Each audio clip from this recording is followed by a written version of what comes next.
안녕하세요. 클라우디아입니다. 오늘은 한강 작가의 작품 아기 부처를 준비했습니다. 이 작품은 이상문학상 대상 수상작가 한강이 이제까지 발표한 작품 중에서 자신의 대표작으로 선정한 중편소설인데요. 작가 한강은 언젠가부터 글쓰기는 나에게 밥 같은 것이었다 라고 말합니다. 자유와 위안, 충혈로 몸을 덮여주는 밥. 자, 그럼 작품 속으로 함께 들어가 보시죠. 아기 부처. 아기 부처의 꿈을 꾼 것은 2월이었다. 동남아시아 어디쯤인 것 같기는 한데 이름을 알 수 없는 먼 나라에 가 있는 꿈이었다. 그 나라에서 아름답기로 소문났다는 아기 불상을 보기 위해 나는 버스를 타고 어디론가 달려가고 있었다. 정류장에 내려보니 탁 트인 벌판에 오디빛이 처음 보는 꽃들이 흐드러져 있고 먼 구름 위로는 황갈색 구름장들이 섬세한 나선 문양을 그리며 피어오르고 있었다. 조금 걸어가다 보니 가장자리에 흰 페인트가 벗겨져 피 얼룩 같은 녹이 드러난 표지판이 눈에 띄었는데 이상한 것은 그 표지판에 적힌 안내문이었다. 내가 가려는 그곳은 그냥 불상만 보고 오는 곳이 아니라고 했다. 약수를 뜨는 작은 동굴 속에 진흙으로 빚어진 아기 부처가 있는데 그걸 자신의 손으로 주물러서 만들어진 얼굴을 보고 오는 것이라고 했다. 그렇다면 자기가 만든 얼굴을 보기 위해 거기까지 간다는 건가? 의아하기도 하고 그 안내문이 퍽이나 어리석게 느껴지는데 어디서부터 걸어온 사람들인지 색색의 옷을 차려입은 수십 명의 남녀들이 줄을 이어 동굴을 향해 걸어가고 있었다. 나는 그 줄의 끝에 섰다. 앞 사람을 따라 몇 걸음 옮기기 무섭게 갑자기 사위가 어두워졌다. 어느새 나는 약수 뜨는 동굴 앞에 다다라 있었다. 고요했다. 나뭇잎 스치는 소리도 들리지 않았다. 그 많던 사람들이 다 어디로 사라졌나? 나는 허리를 굽히고 캄캄한 동굴로 들어갔다. 흔들리는 촛불 아래 한 얼굴의 형상이 진흙바닥에 어렴풋이 드러나 있었다. 남자인지 여자인지는 분명하지 않았으나 성숙한 어른의 얼굴인 것만은 분명했다. 마치 살아있는 듯 나를 빤히 올려다보고 있었다. 이걸 왜 아기 부처라고 했을까? 눈꼬리가 위로 찢어진 데다 음흉하게 입꼬리를 들어올린 그 얼굴이 결코 부처는 아니었다. 나는 손을 뻗어 진흙 얼굴을 주무르기 시작했다. 빤히 올려다보는 듯한 눈을 지우고 다시 빚으려 했으나 빚으면 빚을수록 눈초리는 더 날카로워졌다. 내가 보려고 한 것은 이것이 아니었다. 이것을 보려고 여기까지 왔단 말인가? 나는 고개를 저으며 일어섰다. 이게 뭐더라는 짓이야. 얼굴을 든 순간 비명이 터져나왔다. 동굴은 사라지고 없었다. 가엾이 펼쳐진 모래벌판 가운데 나 혼자 서 있었다. 아득한 빛이 눈을 아리게 했다. 모든 사물에 그림자까지 태워버릴 것 같은 하얀 소금가루만 남겨놓고 나를 몸뚱이째 증발시켜버릴 것 같은 떼약볕이었다. 눈을 뜰 수 없었다. 나는 더듬더듬 앞을 향해 걸어나갔다. 어떻게든 눈을 떠야 했다. 이 벌판에서 벗어날 길을 찾아야 했다. 눈을 떠라. 눈을 떠. 누운 채로 고개를 저으며 베개를 짓이기다 말고 나는 눈을 떴다. 아직 동트기 전이었다. 불투명한 창문으로 스며드는 푸르스름한 새벽빛을 받아 벽에 걸린 내 긴 외투가 고적하게 어깨를 웅크리고 있었다. 나는 몸을 일으켜 앉았다. 그는 깊이 잠들어 있었다. 그의 짙은 눈썹과 콧날과 입과 턱을 쪽빛 차렵입을 위로 윤곽만 드러난 몸을 나는 마치 타인을 보듯 찬찬히 내려다 보았다. 내가 운동복으로 갈아입는 동안 그는 가볍게 몸을 뒤척였다. 그 바람에 이불이 흘러내리며 그의 어깨가 비어져 나왔다. 방문을 열려다 말고 나는 그것을 물끄러미 건너다 보았다. 귀족적이라며 특히 여자들이 좋아한다는 그의 희고 매끄러운 살갗은 쇄골 바로 아랫부분부터 빨갛게 일그러져 있었다. 뒤쪽의 흉터는 조금 밑쪽까지 올라가 있어 와이셔츠를 입고 고개를 숙이면 흰 컬러 위로 드러났다. 물론 브라운관에는 그 부위가 비칠 일이 없으나 방송국 동료들을 비롯한 그의 주변 사람들은 그의 목덜미와 화상 자국이 있는 것을 알고 있었다. 그러나 그 흉터가 그의 얼굴과 목의 앞부분과 두 손을 제외한 몸뚱이 전체를 뒤덮고 있는 것은 알지 못했다. 그의 알몸이 얼마나 붉은지, 배 아랫부분부터 삭까지 돋은 음모들이 그 붉게 뒤틀린 피부에 대조되어 얼마나 검은지 아는 사람은 나 외에 없었다. 사고 후 태어난 사춘기 초입의 그를 옷 갈아입힐 때마다 아랫입술을 악물곤 했다는 시어머니는 3년 전 세상을 떠났다.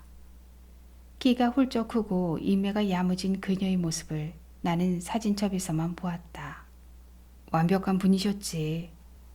결혼 전 그는 담담한 얼굴로 자신의 어머니를 회상하곤 했었다. 난 평생 어머니의 반의 반을 따라갈 수 없을 거야. 그러나 그는 거의 완벽했다. 실수라 해봤자 거기가 사소한 것이었다. 문제는 그가 그것을 용납하지 못한다는 것뿐이었다. 전날 밤에도 그는 기분이 언짢아서 돌아왔었다. 넥타이를 풀면서 곧장 냉장고를 향해 걸어가더니 내가 잠이 오지 않을 때마다 마시곤 하는 캔맥주를 꺼냈다. 텔레비전 앞에 놓인 소파에 앉아 그것을 단숨에 들이키더니 그러고도 마음이 안 풀렸는지 배럴당 유가가 대폭으로 상승함에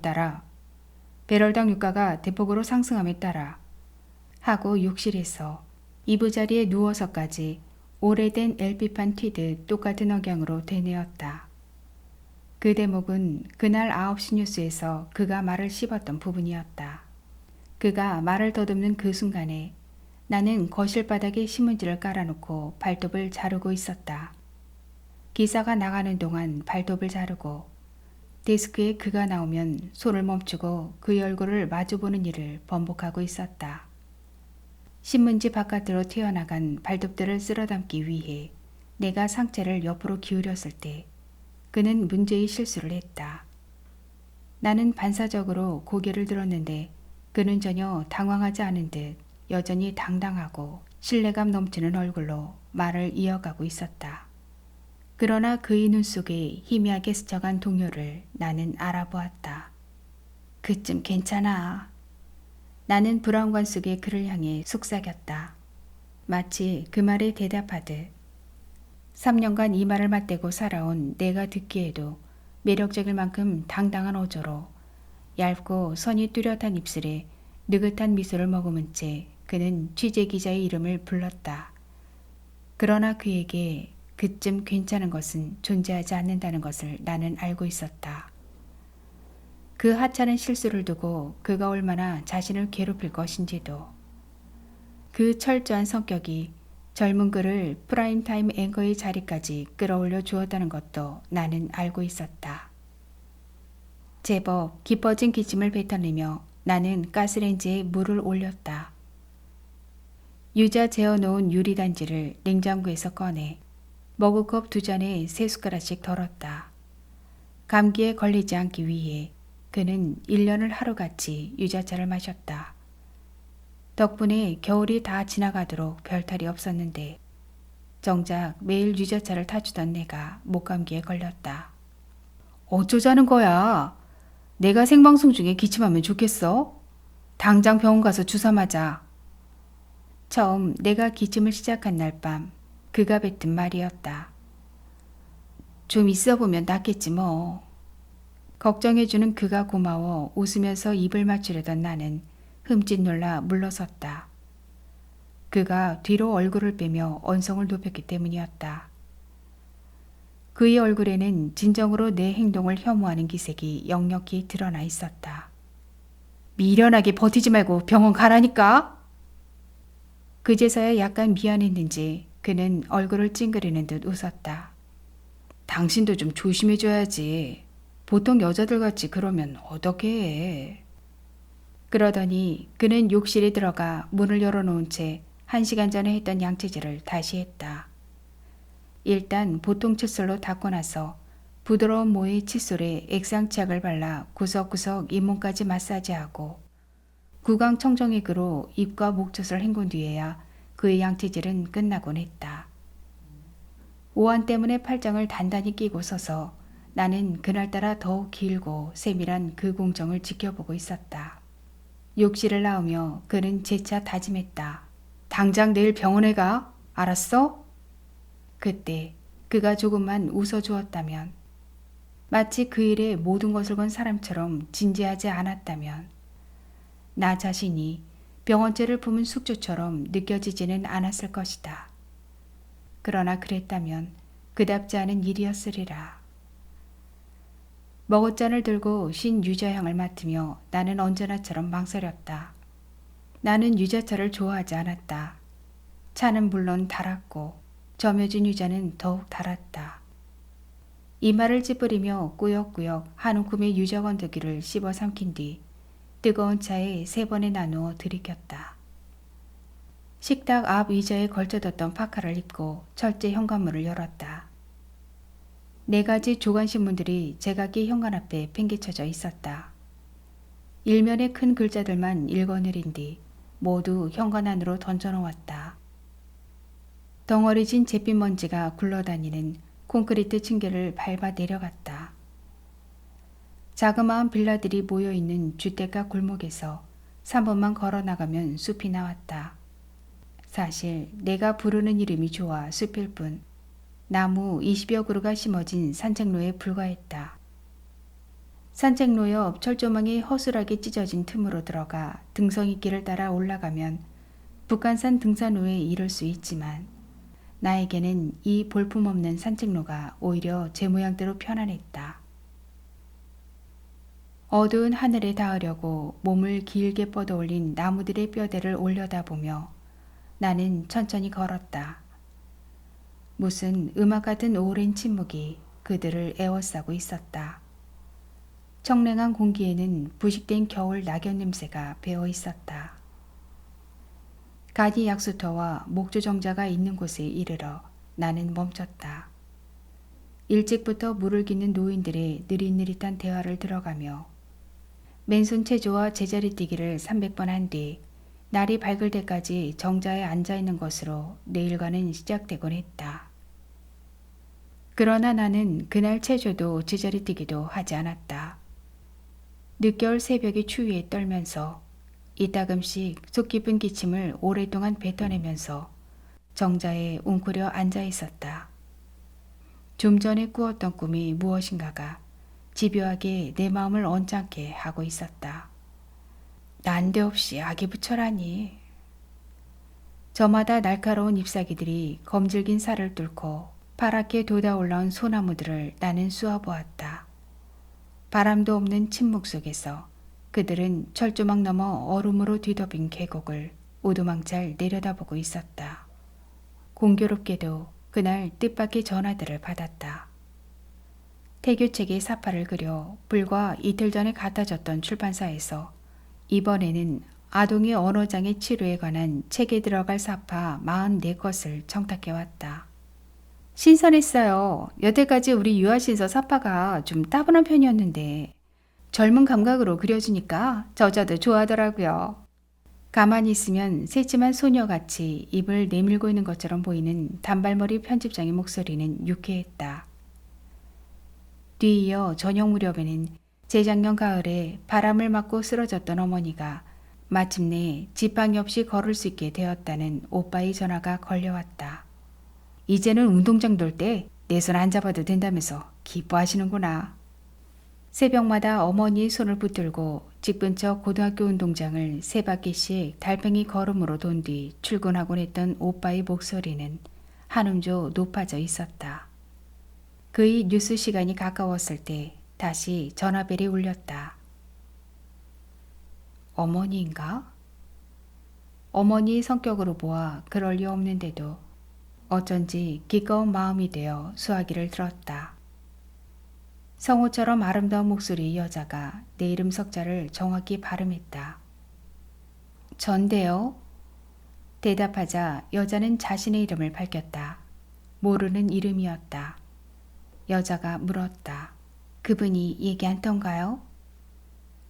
이 여자가 그분이라고 부르는 사람이 누군지 나는 더욱 의아해졌는데 더욱 의의 말이 수화기 저편에서 건너왔다. 그분하고 저 내일로 꼭 6개월이 돼요. 고백하자면 그때 나에게 정작 놀라웠던 것은 그 여자의 말보다 그것에 이끌려 나온 내 마음의 반응이었다. 뭐가 6개월이 된다는 건가? 하고 어리석고 멍한 의문이 있었고 이어 그랬었구나 하는 잘 맞추어지지 않던 퍼즐 조각이 마침내 들어맞는 순간과 같은 작은 쾌감이 일었다. 방송만 끝나면 집으로 곧장 돌아오던 그가 몇 달째 종종 늦었던 까닭. 늦은 이유를 설명해 놓고는 시간을 두고 내 반응을 살피는 기색이었던 까닭. 들떴다가 침울했다가 유달리 감정이 기복이 심했던 까닭이 한 가지 답으로 모아진 것이다. 뒤이어 나에게 엄습해온 것은 더욱 뜻밖의 것으로 마치 강한 파도가 가슴을 치는 듯한 여름 한낮에 한 바가지 냉수를 뒤집어 쓴 것 같은 후련함. 후련하다 못해 일말의 자유까지 느끼게 해주는 통쾌함이었다. 여자와의 통화가 끝난 것은 9시를 알리는 시그널이 끝난 시각과 일치했다. 아마 그것은 우연이 아니었을 것이다. 브라운관에서 눈을 떼지 않은 채 나는 수화기를 내려놓았다. 그는 언제나처럼 진지하게 그 진지함에 일생을 건 사람처럼 간절하게 인사말을 했다. 이 편을 그 기응시하는 그의 눈을 실은 프롬부터에 비친 자신의 원고를 읽고 있을 잘생긴 눈매를 바라보다가 나는 피식 웃었다. 입가로 비어져 나왔던 웃음이 얼굴로 번지는가 싶더니 급기야 발바닥 가운데가 간질간질한 듯한 감각이 몸 전체로 번져갔다. 웃음이 그쳤다가도 그의 얼굴만 나오면 다시 발작적으로 터져나왔다. 숨을 헐떡이며 생리적인 눈물을 닦으며 여전히 킥킥대며 나는 리모컨의 오프 버튼을 눌렀다. 형광등을 켜지 않았던 데다 텔레비전이 꺼지자 거실은 어둡고 고요했다. 어둠 속에서 들리는 것은 내 불규칙한 숨소리뿐이었다. 심호흡 3번을 한 뒤 나는 일어서서 베란다로 다가갔다. 불투명한 안쪽 유리창을 열자 바깥 유리 너머로 이 빌라의 맞은편 동이 건너다 보였다. 바깥 유리까지 열자 얼굴을 쏘는 듯한 바람이 밀려 들어왔다. 저 불 켜진 창틀 안에서 모두 뉴스를 보고 있나? 변두리 산밑 주택가의 밤은 고요했다. 바람은 성에같이 차가웠다. 건너편 어느 집에선가 환기를 시켜놓고 설거지를 하는지 달그락거리는 소리가 새어나오고 있었다. 어렴풋이 고등어 굽는 냄새가 흘러왔다. 빨리 가자. 왜 빨리 가? 감기 드니까 빨리 가야지. 왜 감기 들어? 네 옷이 얇으니까 그걸 말이라고 자꾸 대꾸를 하니? 빌라 앞 주차장에서 젊은 엄마가 신경질적인 어조로 아이를 재촉하고 있었다. 타닥타닥 운동화를 끄는 아이의 발소리가 고스란히 울려왔다. 그때였다. 눈을 깜빡이지도 않았는데 마치 암전되듯, 아니 암전이라면 어두워지는 것일 텐데 반대로 어둠이 꺼지고 날카로운 빛이 두 눈을 찔렀다. 마치 정수리에 벼락이라도 맞은 것 같았다. 동굴 속에서 나를 올려다보던 일그러진 얼굴이 그 빛 속에서 양각처럼 도드라졌다. 환영은 사라졌다.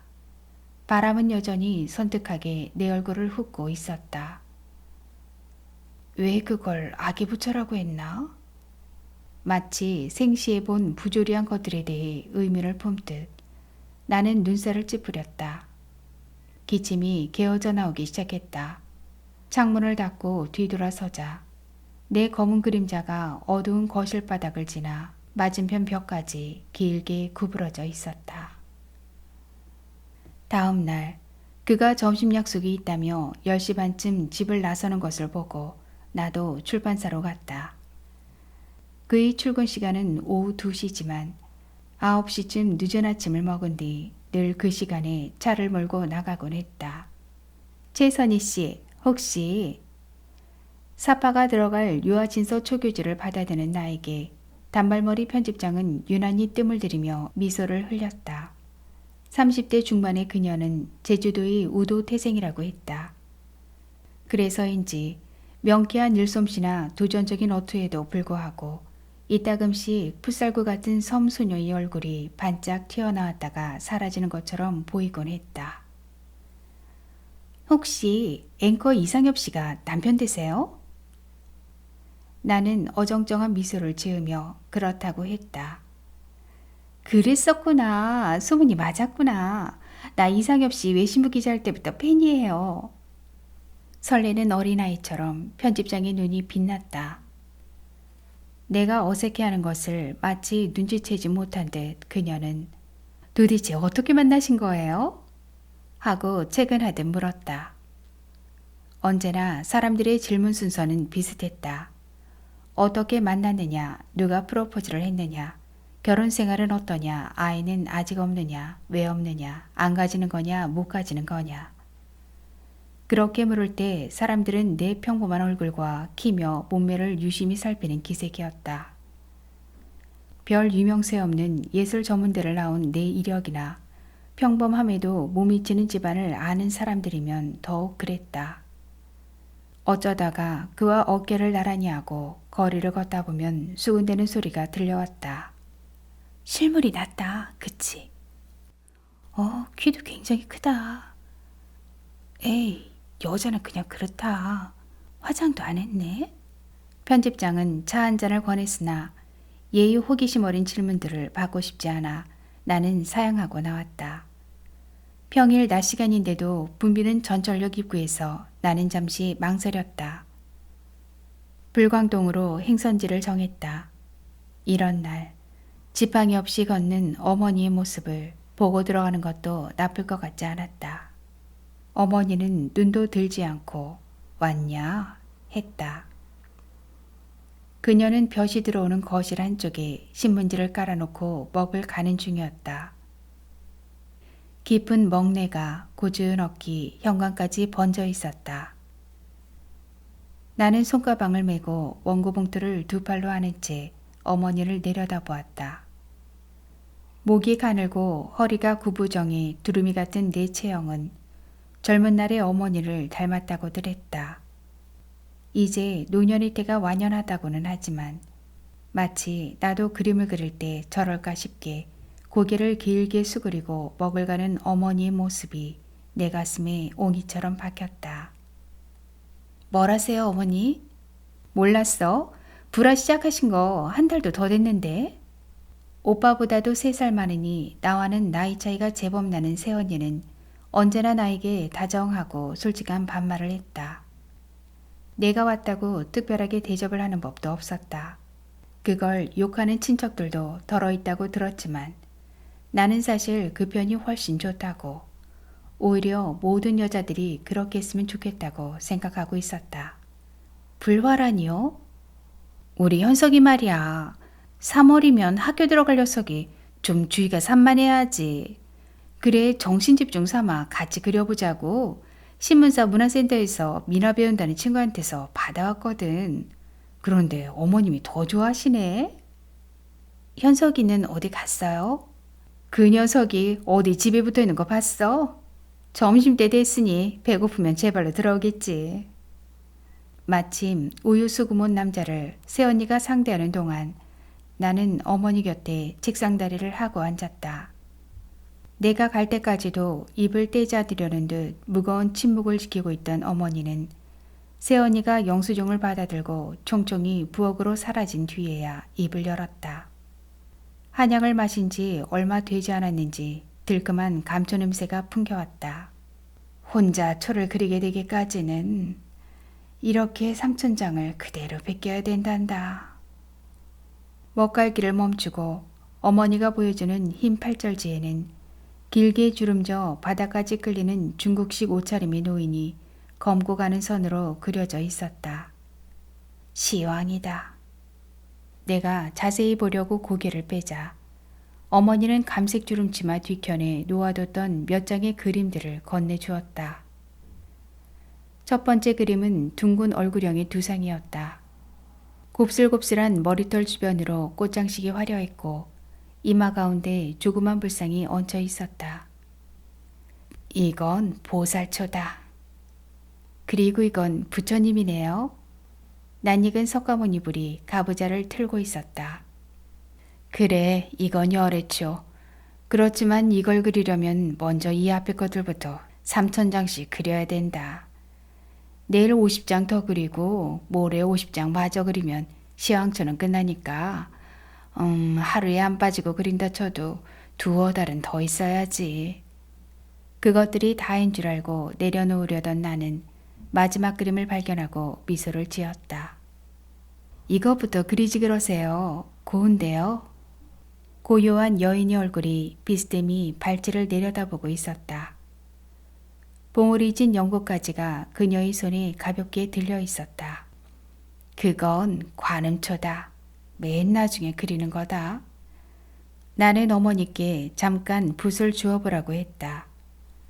새 화선지를 펴고 새필에 먹을 묻혀 그 관세음 보살의 모습을 그렸다. 재주가 있기는 있구나. 하지만 찬찬히 내 그림을 들여다보더니 어머니는 고개를 저었다. 나무라듯 그녀는 말했다. 그렇게 해서는 안 되는 거다. 부처님 앞에 절하듯이 한 장 한 장 그대로 베끼기부터 해야 되는 거야.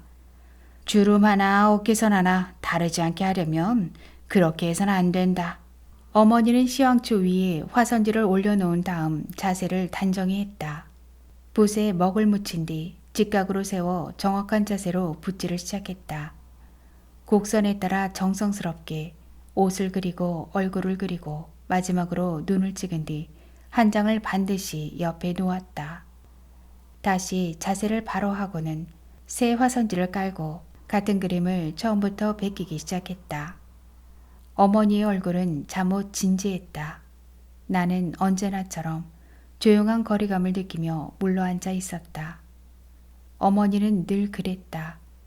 깊은 산같이 속내를 알 수 없고 어려웠다. 일찍부터 아버지 노릇까지 겸한 탓이라고 당신 스스로 고백한 적이 있긴 했지만 어린 시절 친구 집에 갔다가 사근사근하고 따스한 엄마들을 보면 부럽고도 낯설게 느껴졌다. 꼭 필요한 말이 아니면 할 줄 모르는 내 성격은 어머니로부터 배운 것이리라. 어머니는 심지어 눈물 흘릴 줄도 몰랐다. 어쩌다가 내가 눈물을 보이면 두껍고 거친 손바닥이 날아오곤 했다. 나는 어머니 이상 손때가 매운 사람을 알지 못한다. 매를 맞으며 아파서 울면 더 세차게 손바닥이 날아왔다. 어깨에, 등짝에, 허리에. 눈물로 세상을 버티려고 하지 마라. 때리는 사람도 힘들었던지 호흡을 고르며 그러나 당신의 매질에 감정이 없었다는 것을 보이려는 듯 가라앉은 음성으로 어머니는 되뇌곤 했다. 눈물 따위로 버틸 생각은 처음부터 하지 마. 평생 힘들다는 말 한마디 없이 늘도록 새벽부터 밤까지 한복 짓는 일로 생계를 잇고 두 남매를 가르친 그녀는 무슨 예감이 있었는지 바람을 맞기 전날 며느리에게 말했다고 했다. 내 살아온 동안 쌓아온 것들이 고스란히 내 병이야. 이제 와서 보니 후회가 되는구나. 한평생 칼을 품고 살아왔던 것 같으니. 이러고 있으면 마음이 편안해진다. 한 장 더 그릴 때마다 붓이 그만큼 가벼워진다. 어머니는 벼루에 물을 조금 붓고 다시 먹갈기를 시작했다. 염색물이 빠져 희끗희끗한 가마가 어머니 팔동작에 따라 흔들렸다. 저렇게 똑같은 그림을 정말 3,000장씩 베껴낼 생각인가?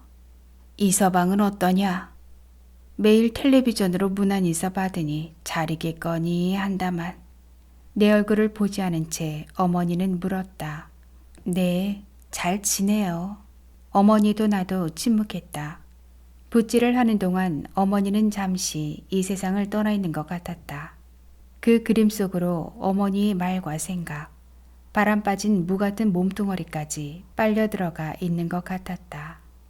새언니가 슬리퍼를 끌고 부엌에서 나왔을 때 나는 코트를 들고 일어섰다.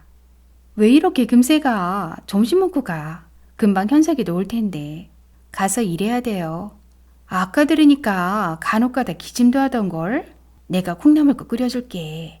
일이 밀려서 정말 가봐야 돼요. 화선지에서 눈을 떼지 않은 채 어머니가 말했다. 살펴가라. 안 나가마.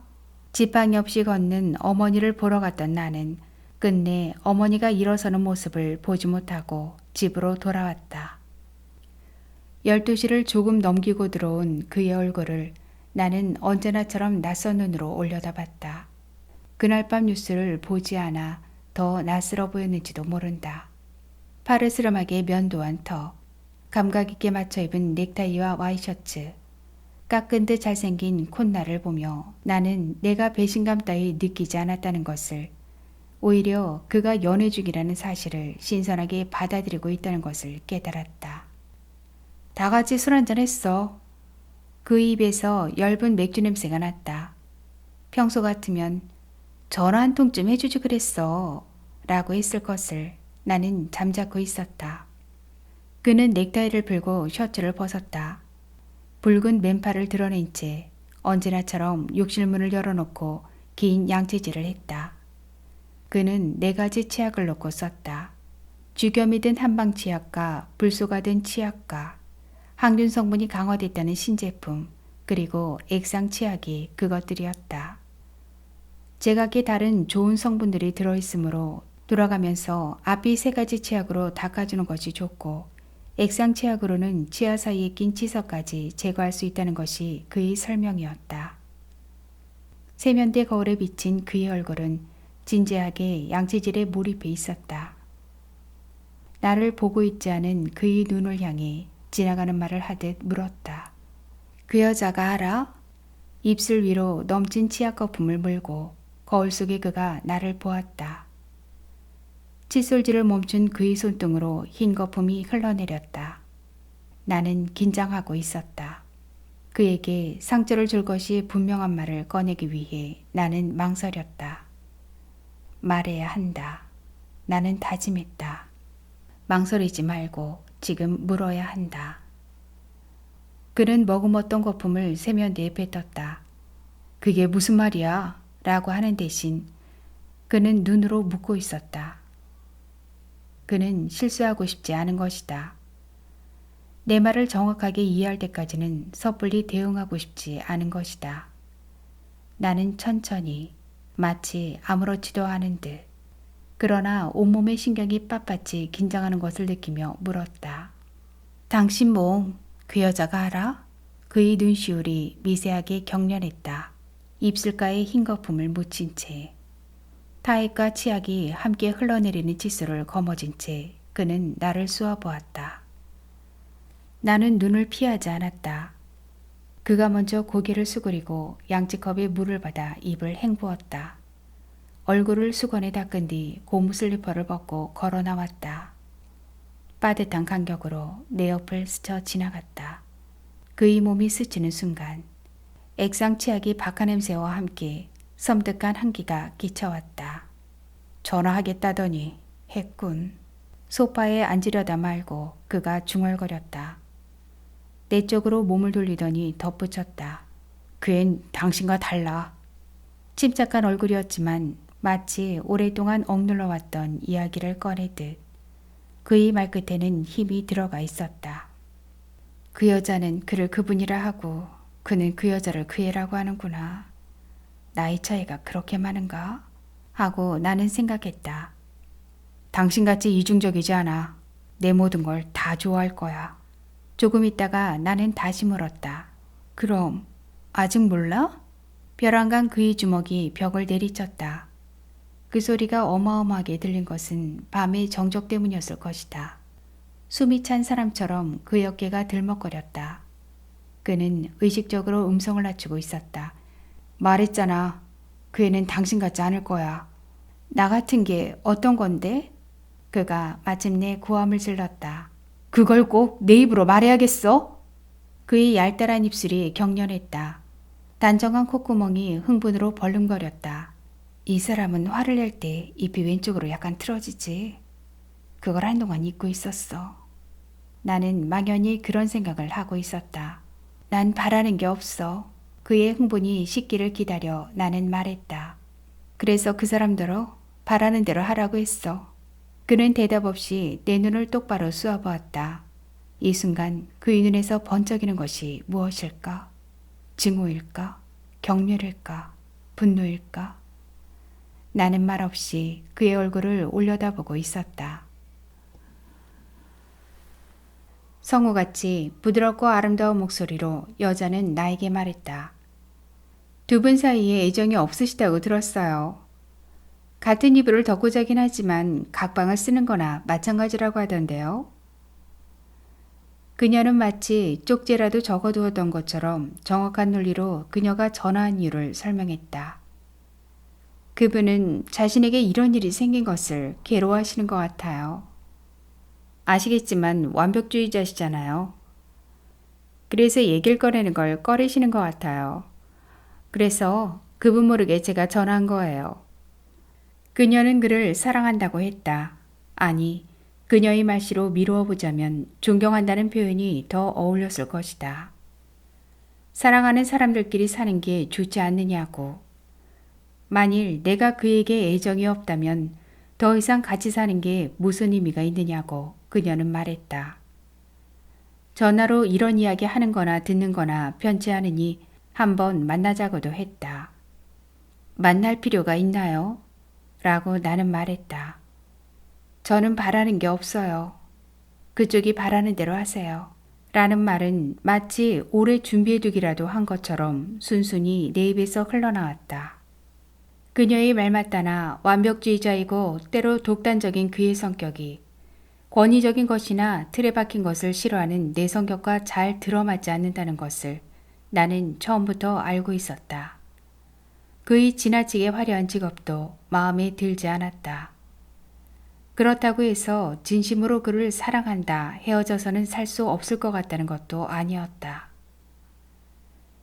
세간의 조명을 한 몸에 받는 남자가 나처럼 평범한 여자에게 관심을 가진 데 대한 놀라움이 오히려 더 큰 비중을 차지하고 있었을 것이다. 그러니만큼 두 사람의 미래를 묶어서 생각한 적 없고 혹여 그런 말이 나온다 해도 짐짓 화제를 돌리고 나던 내가 결혼을 결심하게 된 것은 그가 살던 오피스텔을 처음으로 방문한 뒤였다. 식탁을 사이에 두고 함께 커피를 마시며 담소를 나누다가 무슨 말인가를 꺼낼 듯 말 듯 망설이던 그는 찻잔을 내려놓고 일어섰다. 곁으로 오려는 건가? 의아해하는 나를 건너다 보며 그는 와이셔츠 단추를 풀기 시작했다. 중학교 때 집에 불이 났었어. 마지막 단추를 풀기 위해 와이셔츠를 바지에서 꺼내며 그는 말했다. 큰 불이었어. 다행히 죽거나 불구가 된 식구들은 없었지. 아버지가 공무원이어서 도움도 제법 받았고 뿔뿔이 친척집으로 흩어졌던 식구들은 몇 년 뒤에 마련한 전셋집에서 다시 시작할 수 있었어. 그가 와이셔츠를 다 벗기 전에 나는 이미 숨을 죽이고 있었다. 러닝 셔츠를 벗고 바지를 벗고 팬티만 걸친 채 그는 내 앞에 우뚝 섰다. 식탁 위에 매달린 30와트 백열등이 그의 붉게 일그러진 알몸을 비스듬히 비추었다. 이제 알겠지? 내가 여름에도 긴 셔츠만 입는 이유를. 농담을 가장한 그의 목소리가 떨고 있었다. 수영장에 안 가는 이유, 와이셔츠 윗단추를 풀지 않은 이유를 알겠지? 침덩어리를 삼키는 그의 목울대가 격렬했다. 그의 눈은 헤아릴 수 없는 용기와 두려움을 함께 담은 채 번들거리고 있었다. 나는 일어서서 그에게 다가갔다. 실룩이는 뺨을 쓸어준 뒤 떨고 있는 그의 입술 위에 입술을 포겠다. 나는 그의 흉터와 용기를 함께 받아들이기로 했다. 아니, 바로 그 흉터가 나에게 안겨준 충격 때문에 평생 숨기고 싶었을 알몸을 보여줄 만큼 나를 신뢰해준 데 대한 고마움 때문에 그를 받아들였다는 편이 옳을 것이다. 결혼을 준비하면서 우리는 몇 가지 공통점을 서로에게 발견했다. 강한 성품이 어머니 밑에서 외롭게 자랐다는 것. 그다지 넉넉하지 않은 집안의 태생이라는 것. 피차 누군가로부터 재정적인 도움받기를 죽기보다 싫어한다는 것. 그러나 보물찾기처럼 발견해낸 그 귀중한 공통점들에도 불구하고 결혼 초부터 우리의 관계는 삐걱거렸다. 치밀한 성격의 그는 예상치 못한 사소한 일로 평정이 무너져버리곤 했다. 그 무섭도록 철저한 성격의 내면에 어떤 불안이 도사리고 있었기에 그랬을까? 일단 이성을 잃으면 그는 자신의 감정을 자제하지 못했다. 나에게 싹수 없고 기껏 남 좋은 일이나 하고 있다며 무슨 보람으로 그까진 일에 매달리는지 모르겠다고 내 작업을 비난하기도 했다. 깊은 밤이면 예전에 서너 번 만난 적이 있었을 뿐이라는 여자에서부터 광적인 여고생 팬까지 촉촉히 술에 젖은 목소리로 혹은 울먹이는 음성으로 전화를 걸어오곤 했다. 여느 신혼의 부부들처럼 우리는 종종 다투었다.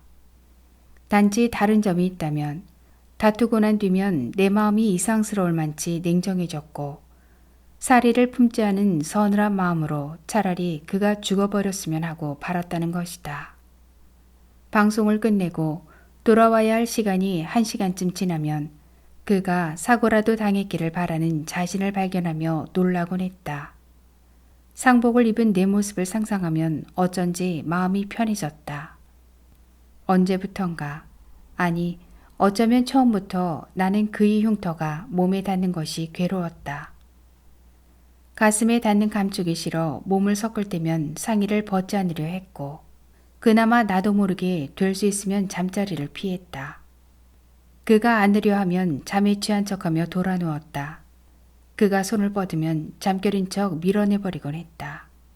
싸움은 횟수를 거듭할 때마다 조금씩 격렬해졌다. 그가 화를 내면 나도 함께 화를 냈다. 시작이 어려웠을 뿐 감정의 폭발이라는 것도 시간이 흐름과 함께 습관이 되었다. 머리가 뜨거워지며 이성이 마비되고 분노가 끌어넘치는 대로 온몸이 그 폭발에 반응하는 순간, 그 불꽃 튀는 순간들이 지나고 나면 나는 허탈감에 잠긴 채 작업실에 주저앉아 시간을 보내곤 했다. 이따금 나는 속으로 중얼거렸다. 하루하루를 인내하고 있는데, 내 몸을 견디며 살아주고 있는데 어떻게 네가 나한테 이럴 수가 있니? 사람들은 미처 눈치채지 못했을지 모르지만 나는 내 그림에서 무엇인가가 급속히 떨어져 나가고 있는 것을 느낄 수 있었다. 그것은 다름 아닌 여유였다. 나와 세계 사이의 고요한 공간, 그 공간 속에서 한번 몸을 뒤틀었다 나오던 미소였다. 그러던 어느 일요일 아침, 몸이 찌뿌둥해 운동이 필요하다는 그와 함께 집을 나섰다. 무더위가 시작되던 즈음이었다. 산책로의 철조망이 길게 찢어진 틈으로 들어가 북한산 등산로를 탔다. 말없이 오르막길을 오르다가 나는 멈춰섰다. 왜 안 오는 거야? 위쪽 둔턱에 서서 짜증을 내는 그에게 나는 말했다. 딱따구리. 뭐? 참 딱따구리를 봤어. 이렇게 천천히 걸어서 무슨 운동이 되겠어? 주먹만한 딱따구리가 나무 둥지를 쪼고 있었다.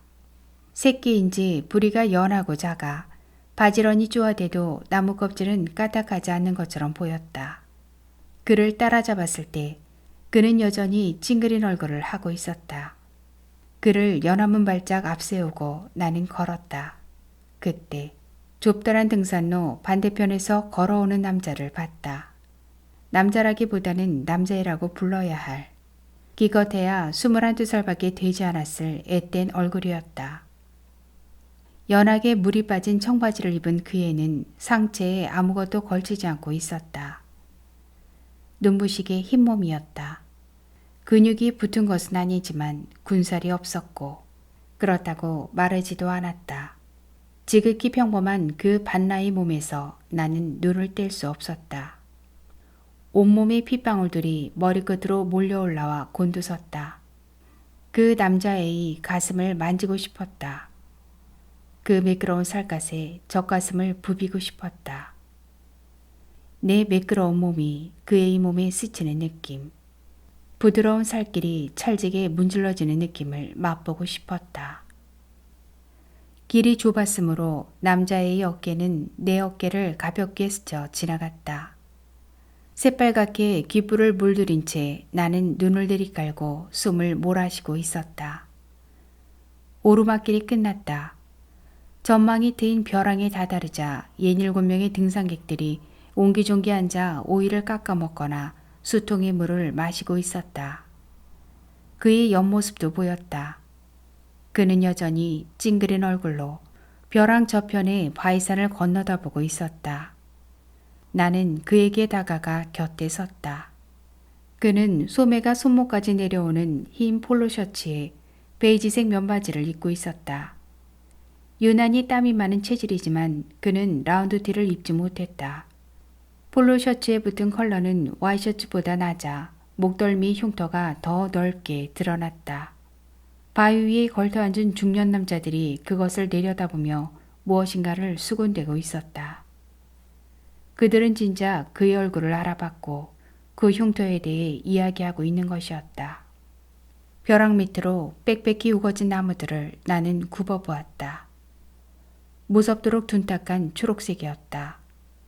그 무성한 잎사귀들이 마치 열대의 밀림처럼 거대한 육식동물처럼 대지를 집어삼키고 있는 것 같았다. 내가 디딘 땅이 서서히 사선으로 기울었다. 무엇인가가 벼랑 아래에서 내 몸을 흡입하는 것 같았다. 언젠 끝에 그와 함께 말없이 차를 타고 달리던 어느 날, 그가 모든 핸들을 힘차게 틀어 중앙선을 넘고 싶었던 충동처럼 두 사람의 운명을 일시에 끝장내버리고 싶었던 무서운 욕망처럼 나는 인정하고 싶지 않은 충동을 느끼고 있었다. 왜 그래? 나도 모르게 몸을 떨고 있었던 모양이었다. 그는 이맛살을 찌푸린 채 재차 물었다. 왜 그렇게 떨어? 그 끝에서 불안하게. 항자외 선크림을 바르고 흰 책모자를 쓴 그의 얼굴은 갓 다려입은 폴로 셔츠 위로 뽀얗게 피어나 있었다. 그의 셔츠를 찢고 싶은 충동이 치민 것은 그때였다. 그의 추한 몸뚱이를 햇빛 아래 고스란히 발가벗기고 싶었다. 아까부터 그를 힐끔대는 중년 남자들을 향해 내보이며 소리치고 싶었다. 그 상상으로부터 물러서듯 나는 뒷걸음질 쳤다. 괜찮아. 피곤해서 그래. 그날 집으로 돌아올 때까지는 괜찮았다. 그는 먼저 씻으러 욕실로 갔다. 나와 그가 쓰던 책모자를 들여놓으려고 안방문을 열자마자 나는 주저앉았다. 앞이 보이지 않았다. 나는 무릎걸음으로 기어 안방을 빠져나왔다. 차가운 거실 바닥에 모로 누워 눈을 감았다. 열이 오르고 있었다. 무엇으로 지지는 것처럼 정수리가 뜨거웠다. 마치 보이지 않는 짐승의 흙반이 그 지진 자리에 달라붙어 의식을 빨아들이는 것 같았다. 따끔따끔한 감각을 뺨에 느끼며 나는 깨어났다. 어떻게 된 거야? 그의 목소리가 들렸다. 이어 그의 얼굴이 시야에 들어왔다. 방금 때린 뺨을 어루만지려 하는 그의 흰 손을 밀어냈다. 고개를 돌려 안방을 보았다. 보였다. 8자 원목 장롱이 보이고 그와 함께 누워야 할 마지기부 자리가 보였다. 들어가서 누워. 그는 내 몸을 일으켰다. 그가 허리를 부담고 이끄는 대로 안방에 들어선 순간 다시 사물의 윤곽이 지워졌다. 내렸던 열이 이마로 솟구쳐 올라왔다. 토할 것처럼 명치께가 일렁였다. 나는 안간힘을 다해 그의 손을 뿌리쳤다. 제발 이거나. 물에 빠진 사람처럼 두 팔을 허우적대며 나는 벽을 붙들었다. 나가야겠어. 그는 놀란 것 같았다. 어딜 간다는 거야? 잠깐만. 나는 헐떡이며 말했다. 잠깐만 쉬었다가 나갈 거야. 눈을 감았다 떴다. 여전히 안 보였다. 스트레스와 같은 정신적 이유로 이런 증상이 일어날 수 있다는 말을 언젠가 들은 기억이 있었다. 침착해. 나는 자신에게 속삭였다. 심호흡을 했다. 괜찮아. 침착해. 너는 저 방에 들어가지 않아. 평생. 다시는 저 이부자리에 눕지 않을 거야. 그러니까 침착해. 조금씩 밝아졌다. 빛은 빛끼리, 어두운 것은 어두운 것끼리 엉기며 사물들이 차츰 제 모습을 찾아갔다. 어딜 가는 거야, 그 몸으로? 어깨를 붙드는 그의 얼굴을 외면하며 나는 거칠게 현관문을 닫았다. 필사적으로 벽을 짚으며 층계를 내려갔다. 갈 곳이 없었다. 불광동 오빠네로는 가고 싶지 않았다. 결혼한 대부분의 친구들은 휴일이니 남편과 함께 있을 것이었다. 간혹 혼자 사는 친구들은 대부분 지방에 내려가 교편을 잡고 있었다. 저녁에 내리는 산책로를 따라 허전허전 걸어갔다. 계란 속껍질같이 희끗하고 맨질한 것이 눈자 위로 어른거렸다. 땅 위에 무엇이 있는지, 내 발이 무엇을 밟고 가는지 알 수 없었다. 이따금씩 철책을 짚으며 쉬었다가 기력을 차린 뒤 다시 발을 내디뎠다. 노인들과 중년 여자들이 옹기종기 모여있는 정자에 다다랐다. 거기 나무 기둥에 기대 걸터 앉았다. 무성한 갈잠나무 숲이 내 앞에 펼쳐져 있었다. 계곡에 물 흐르는 소리, 아이들이 서로 물을 끼얹으며 질러대는 소리가 휴일 숲이 오를 채우고 있었다. 풀벌레 소리가 지적에서 들려왔다. 그 소리들의 귀를 기울이며 숨을 고르는 동안 시야가 차츰 맑아졌다. 온전히 사물들이 또렷해졌을 즈음 나는 내가 돌아갈 곳이 집뿐이라는 당연한 사실을 확인하고 있었다. 매우 중요한 진실 하나가 계시처럼 마치 누군가 뇌귀에 속삭인 것처럼 떠올랐다. 나는 처음부터 그를 사랑하지 않았다. 믿기지 않는 일이었지만 나는 그의 흉터 때문에 그를 사랑한다고 생각했고 이제 그 흉터 때문에 그를 혐오하고 있었다.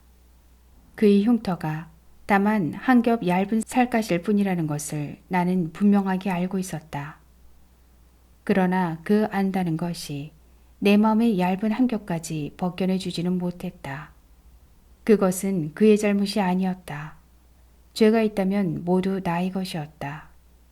삶이 얼마나 긴 것인지 몰랐던 죄, 몸이 시키는 대로 가지 않았던 죄, 분에 넘치는 정신을 꿈꿨던 죄, 분에 넘치는 사랑을 꿈꿨던 죄, 자신의 한계에 무지했던 죄, 그러고도 그를 증오했던 죄, 마음 깊은 곳에서부터 가학했던 죄. 내가 현관으로 들어서자 그는 침통한 얼굴로 말없이 내 얼굴을 살폈다. 나는 타인처럼 서먹서먹하게 그의 얼굴을 보았다. 자신도 모르는 사이 버림받은 소년의 얼굴, 깊숙이 흉터를 숨긴 얼굴로 그는 오독하니 서 있었다. 그날 이후 우리의 관계는 바뀌었다. 나는 타인의 그것처럼 그의 흉터를 보았다. 타인에게 호의를 베풀듯이 그에게 호의를 베풀었다. 세계가 다른 방식으로 보이기 시작했다. 나는 모든 것을 낯설게 그리고 오래 바라보았다. 선한 것과 악한 것, 의무와 책임과 방기, 진실과 거짓 따위가 내 눈앞에서 경계선을 무너뜨려 갔다. 나는 그 혼란에 더 이상 놀라거나 당혹스러워하지 않았다. 다만 잠자코 바라보았다. 그 간격이 나를 구해주었다. 우리는 더 이상 싸우지 않았다. 나는 더 이상 그를 미워하지 않았다. 다시 평화가 찾아오자 나는 다시 작업에 열중할 수 있었으며 예전보다 더욱 내 일을 사랑하게 되었다. 어머니가 그랬듯 나는 평생 동안 손을 움직여 작업하며 살아갈 것이었다. 작업실에 온종일 틀어박혀 있으면 나는 자유로웠다. 몰입만큼 자유를 주는 것이 어디 있는가. 작업에 충실하기 위해서는 건강을 관리해야 했다. 매일 아침 운동을 하고 작업 중간중간 스트레칭을 하고 영양소를 고려해 요리를 해먹었다. 그와도 좋은 관계를 유지하려 노력했다. 항시 시한폭탄을 운반하는 사람 같은 그의 성마른 성격이 자신의 흉터로부터 되도록 멀리 상승하려는 몸부림 때문이라는 것을 이해했고 그 긴장을 더 이상 감당할 수 없을 때 폭발한다는 것도 알게 되었다. 화면으로 보기에 그의 얼굴은 편안하게 보이지만 그의 귀에 꽂힌 이어폰으로는 뉴스룸이 아우성이 끊임없이 뛰어든다는 것을, 매일 치르는 전쟁과도 같은 뉴스를 마친 뒤 몰려드는 피로에 대해서도 알게 되었다. 온 세계에서 벌어지는 사건들을 옮겨잡아 도로 던져놓을 뿐 결국 소나기에는 아무것도 남지 않는 허탈함도 이해했다. 가끔 뉴스센터에 앉아서 물고기처럼 입만 달싹거리는 꿈을 꿔. 아무리 입을 움직여도 목소리가 안 나와. 7시 뉴스 할 때가 좋았어. 프라임타임은 힘들어. 칸칸이 불 켜진 아파트 창문들을 생각하면 어지러워. 그 사람들이 모두 날 보고 있다고 생각하면. 시간이 흐르자 기분이 좋을 때면 어린아이와 입 맞추듯 그에게 소리내어 키스할 수 있었다. 농담을 건네고 함께 웃기도 했다. 그의 몸이 추하게 느껴질 때마다 내가 품은 혐오를 보상하기 위해 더욱 친절하게 대했다. 아주 이따금씩이었지만 불 꺼진 방에서 몸을 섞기도 했다. 그렇게 조금씩 정을 붙이며 살아갈 수 있으리라고, 어떻게든 견뎌갈 수 있으리라고 나는 믿었다. 사랑하지 않는 사람들끼리 사는 것은 시간 낭비잖아요. 라고 그 여자는 말했다. 그런가? 나는 시간을 낭비한 건가? 그 여자의 전화를 받은 2월에 나에게 일어난 가장 큰 변화는 뾰족한 것에 대해 비정상으로 예민해진 감수성이었다. 이를테면 베니어 판문에 사진 엽서를 붙였다가 엽서만 떼고 앞정은 안 빠져서 그대로 둔 것이 있었는데 어느 날 아침 그것을 뜻없이 바라보다가 문득 찔린 나무의 고통을 느꼈다. 실제로 내 뒤통수 어느 부분의 피부가 아팠다. 사과 꼭지를 도려내다 말고 과도 끝이 얼마나 날카로운가에 몸서리를 치기도 했으며 끝부분이 부러진 라디오 안테나를 보면 눈이 시렸다. 시간 낭비. 작업에 몰두해 있다가도 문득문득 와이셔츠 핀처럼 머리에 꽂히는 여자의 말에 나는 고개를 젓곤 했다. 3월 들어 유난히 자주체를 한다 싶더니 급기야는 하루 걸러 한 번씩 도악질을 했다. 50kg 주변을 오르락내리락 하던 체중이 2주 사이 43kg까지 떨어졌다. 슈퍼마켓이나 세탁소 안악들은 호기심 어린 얼굴로 나에게 임신했느냐고 물었다. 위내시경 검사를 받아봤지만 위장에는 이상이 없었다. 배고 같네. 내시경 모니터를 보고 있던 젊은 의사가 간호사를 향해 중얼거렸다. 마취 주사 때문에 칼칼해진 목을 다듬으며 탈의실에서 나온 나에게 의사는 말했다. 한의학으로 치료를 해보세요. 아니면 정신치료를 받아보시든가. 나는 한의원에도 정신과에도 가지 않았다. 중환병에 걸린 것만 아니라면 됐다. 정신적 이유야 내가 알만한 것이었으니 상황에서 벗어나오면 몸도 나을 것이었다. 나는 끝을 기다리고 있었다. 매일 조금씩 짐을 쌌다. 마지막까지 작업을 하기 위해 화구 일수만 남겨놓을 생각이었다. 건강 때문에 밀어놓은 일이 쌓여 있었다. 언어장애 아동치료소에 넣을 사파는 거의 끝나가고 있었지만 혼자 생활하게 되면 아무래도 생활이 불안정할 터여서 아름아름으로 일거리를 수소문한 탓에 동화 일러스트부터 에어로빅 책자까지 맡아만 놓고 손도 대지 않은 상태였다.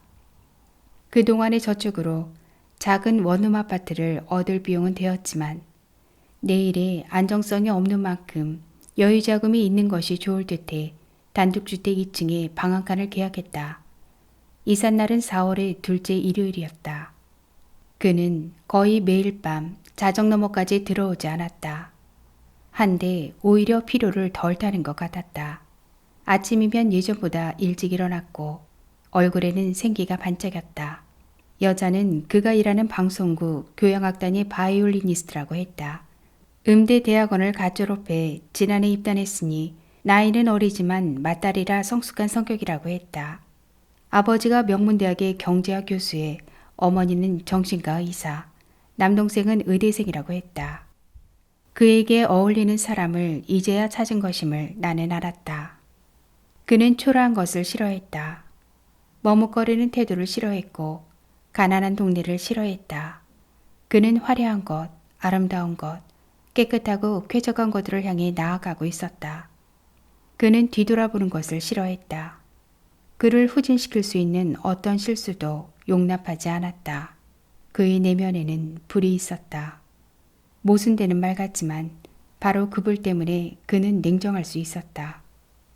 크렘린이니 포커페이스냐는 방송국에서의 그의 별명은 바로 그 불에서 비롯된 것이었다. 언젠가 그는 말했었다. 고등학교 때 생각했어.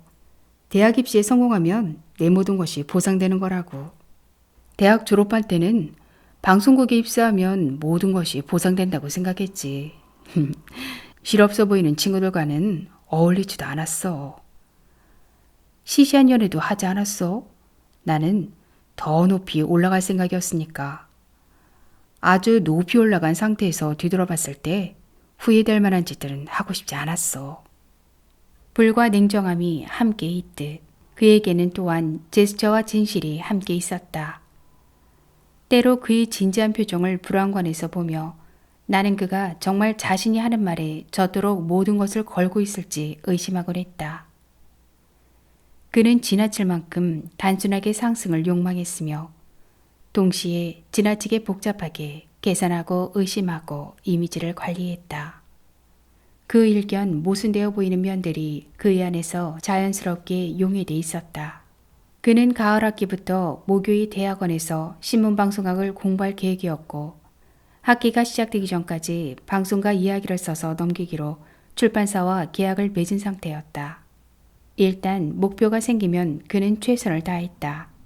지금 그가 책을 쓰는 것보다 여자를 만나는 데 많은 시간을 소비한다는 것은 그녀를 얻기 위해 그가 최선을 다하고 있다는 것을 뜻했다. 예전에 나를 만날 때 그랬던 것처럼 그는 완벽한 애인일 것이다.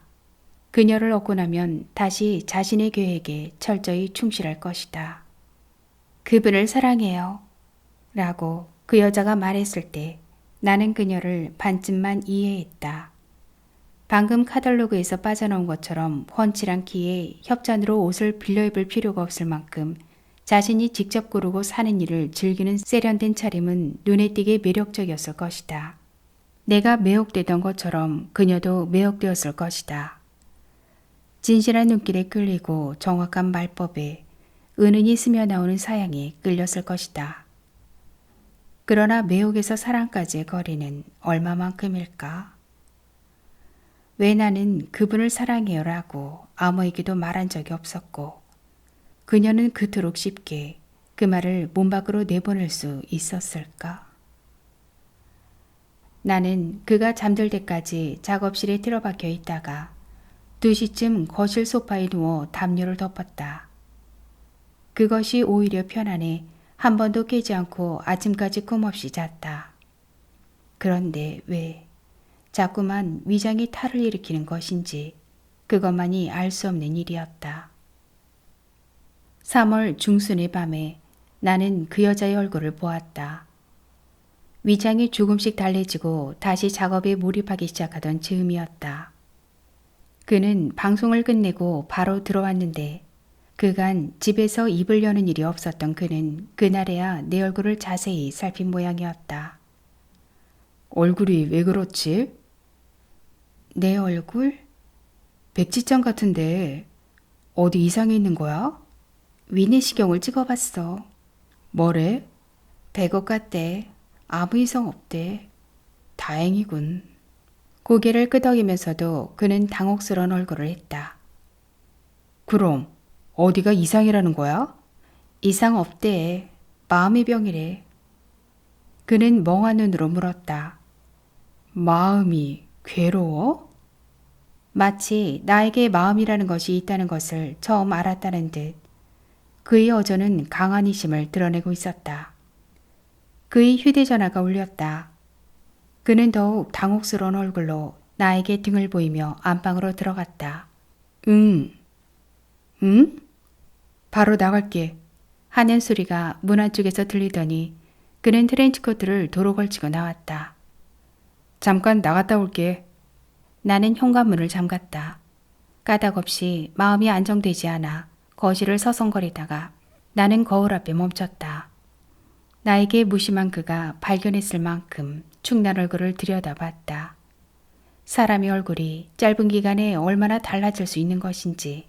코는 두드러지고 눈두덩도 뺨도 꺼져 생명의 빛을 찾아볼 수 없는 낯선 얼굴이 거기 있었다. 문득 나는 거울에서 물러섰다. 막연하게 몸을 이끄는 느낌이 의지해 거실 창문을 열었다. 외등이 환하게 비치는 주차장 입구에 트렌치코트를 입은 그가 서 있었다. 신형 모델의 갈색 수용차 앞문에 기대서서 한 여자가 그를 마주보고 있었다. 길고 풍성한 갈색 머리가 곱슬곱슬하게 허리까지 흘러내린 키 큰 여자는 연회색 수트 차림이었다. 외등이 정면으로 그녀를 비추는 데다 내다보는 창에서부터 직선거리가 얼마 되지 않아 나는 그녀의 뚜렷한 이목구비를 알아볼 수 있었다. 목소리만큼이나 아름다운 얼굴을 한 여자였다. 눈물에 젖은 뺨이 불빛에 반짝였다. 내용은 알아들을 수 없었지만 그들은 언쟁을 하고 있었다. 여자가 무엇인가를 하소연했고 그는 변명하는 것 같았다. 두 사람의 음성이 조금씩 높아졌다. 조금만 더 참고 기다려봐. 고요한 밤 공기를 타고 우렁우렁 그의 목소리가 울려왔다. 그는 여자의 어깨를 가볍게 두어 번 두들기더니 양팔로 안았다. 그에게 안긴 그녀의 얼굴이 그의 어깨 위로 보였다. 비록 울고 있었지만 그녀의 얼굴에서는 멀리서도 똑똑히 알아볼 수 있는 빛이 있었다. 그것은 사랑에 빠진 사람의 광채였다. 나는 창문을 닫았다. 부엌 쪽으로 걸어가다 말고 거울 앞에 다시 섰다. 내 얼굴은 조금 전과 똑같았다. 놀라지도 괴로워하지도 않았다. 그러나 그 평온한 얼굴에는 어딘가 균열이 가 있는 것처럼 보였다. 오랜 인내와 자책으로 조금씩 아주 조금씩 금이 벌어지고 귀퉁이부터 허물어져 온 것처럼 보였다. 그 순간 왜 나는 분노를 느꼈던 것일까? 나에 대한 미안함보다 자신이 행복할 권리를 주장하는 그에게 분노하는 것이 아니었다. 지난 3년 동안 한 번이라도 기꺼이 나와 몸을 섞은 적이 있었어? 하고 한 달 전 그는 떨리는 목소리로 물었었다. 더러운 벌레 피하듯 몸을 피하곤 했던 사람이 누구였냐고. 그럴 때마다 내가 남모르게 얼마나 비참하게 느껴졌는지 알아? 라고도 했었다. 그 애는 날 원해. 상대방이 날 원한다는 걸 느낀다는 게 얼마나 행복한 건지 까마득히 잊고 지냈어. 나는 그의 말을 부인하지 않았다. 그렇다면 뭔가. 12살 즈음이었다. 멀쩡하게 천장에 매달린 형광등이 내 몸 위로 떨어질까봐 강박적으로 겁을 먹은 적이 있었다. 어머니와 함께 자는 방은 비좁아 떨어질지도 모르는 형광등을 피하려면 벽에 몸을 붙여야 했다. 그렇게 잠을 청하고 있으면 어머니가 씻고 들어와 내 몸을 가운데로 밀어주곤 했다. 어머니가 잠들기를 기다려 나는 다시 벽에 몸을 붙였다. 형광등이 어머니에게 떨어지는 것은 괜찮았다는 것은 아니다. 형광등이 떨어지지 않을 것이고 내 걱정이 다만 이상스러운 불안일 뿐이라는 것을 나는 알고 있었다. 알고 있는데도 그 마음을 멈출 수 없었다. 내가 잠들어 버린 사이 어머니가 내 몸을 끌어 형광등 바로 밑자리에 옮겨놓을까봐 나는 밤새도록 깊은 잠에 못 들며 작은 소리에도 흠칫흠칫 눈을 뜨곤 했다. 그렇게 초조한 마음으로 나는 그에게서 되도록 멀리 몸을 피하기 위해 장롱에 바짝 붙어 잠을 청하곤 했다. 그의 손길이 내 가슴으로 뻗어올 것을, 그의 몸이 내 몸 위로 포개어질 것을 겁내며 선잠에 들었다. 그렇게 3년이 흘러갔다. 내가 분노한 것은 바로 그렇게 몸뚱이를 둥글게 말고 누워 있었던 나 자신에게였다. 나를 그렇게 만든 것은 나 자신이었다. 만일 그것이 타인이었다면 나는 그 사람을 용서할 수 있었을까? 거울 속에 나는 아무런 동의 없는 사람이 침착한 모습으로 꼿꼿하게 서 있었다. 나는 작업실로 들어갔다. 내가 이제 마지막으로 그려야 할 것은 좀처럼 말을 하려 하지 않는 아이를 위해 말타기 놀이를 하는 아버지의 모습이 담긴 5컷 만화였다. 출판사에서 준 대본은 다음과 같았다. 나는 말입니다. 히히힝. 아빠가 몸을 엎드리고 말한다. 아이 까르르 웃는다. 나는 말입니다. 타세요. 아이 아빠의 등에 올라탄다. 히힝 무거워요. 아이 미소를 지으며 가만히 있는다. 가자 해야 가지요. 빨리 가요. 가자, 가자, 가자. 가자 글씨는 뒤로 갈수록 커진다. 아이 까르르 웃는다. 처음으로 입을 열어 외친다. 가자! 아빠의 등 위에 올랐던 아이가 처음으로 말을 뱉으며 2발을 번쩍 올리게 할지, 2손을 아빠의 어깨에 얹고 엉덩이를 하늘로 쳐들게 할지를 고민하며 나는 갱지의 이리저리 윤곽을 그려보았다. 아이의 까르륵 숨 넘어가는 웃음이 나를 위로해 주었다.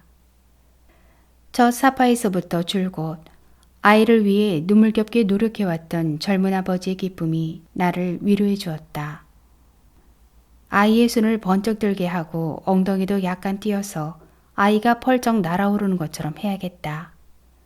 아빠의 몸까지 함께 날아오르려는 것처럼 해야겠다.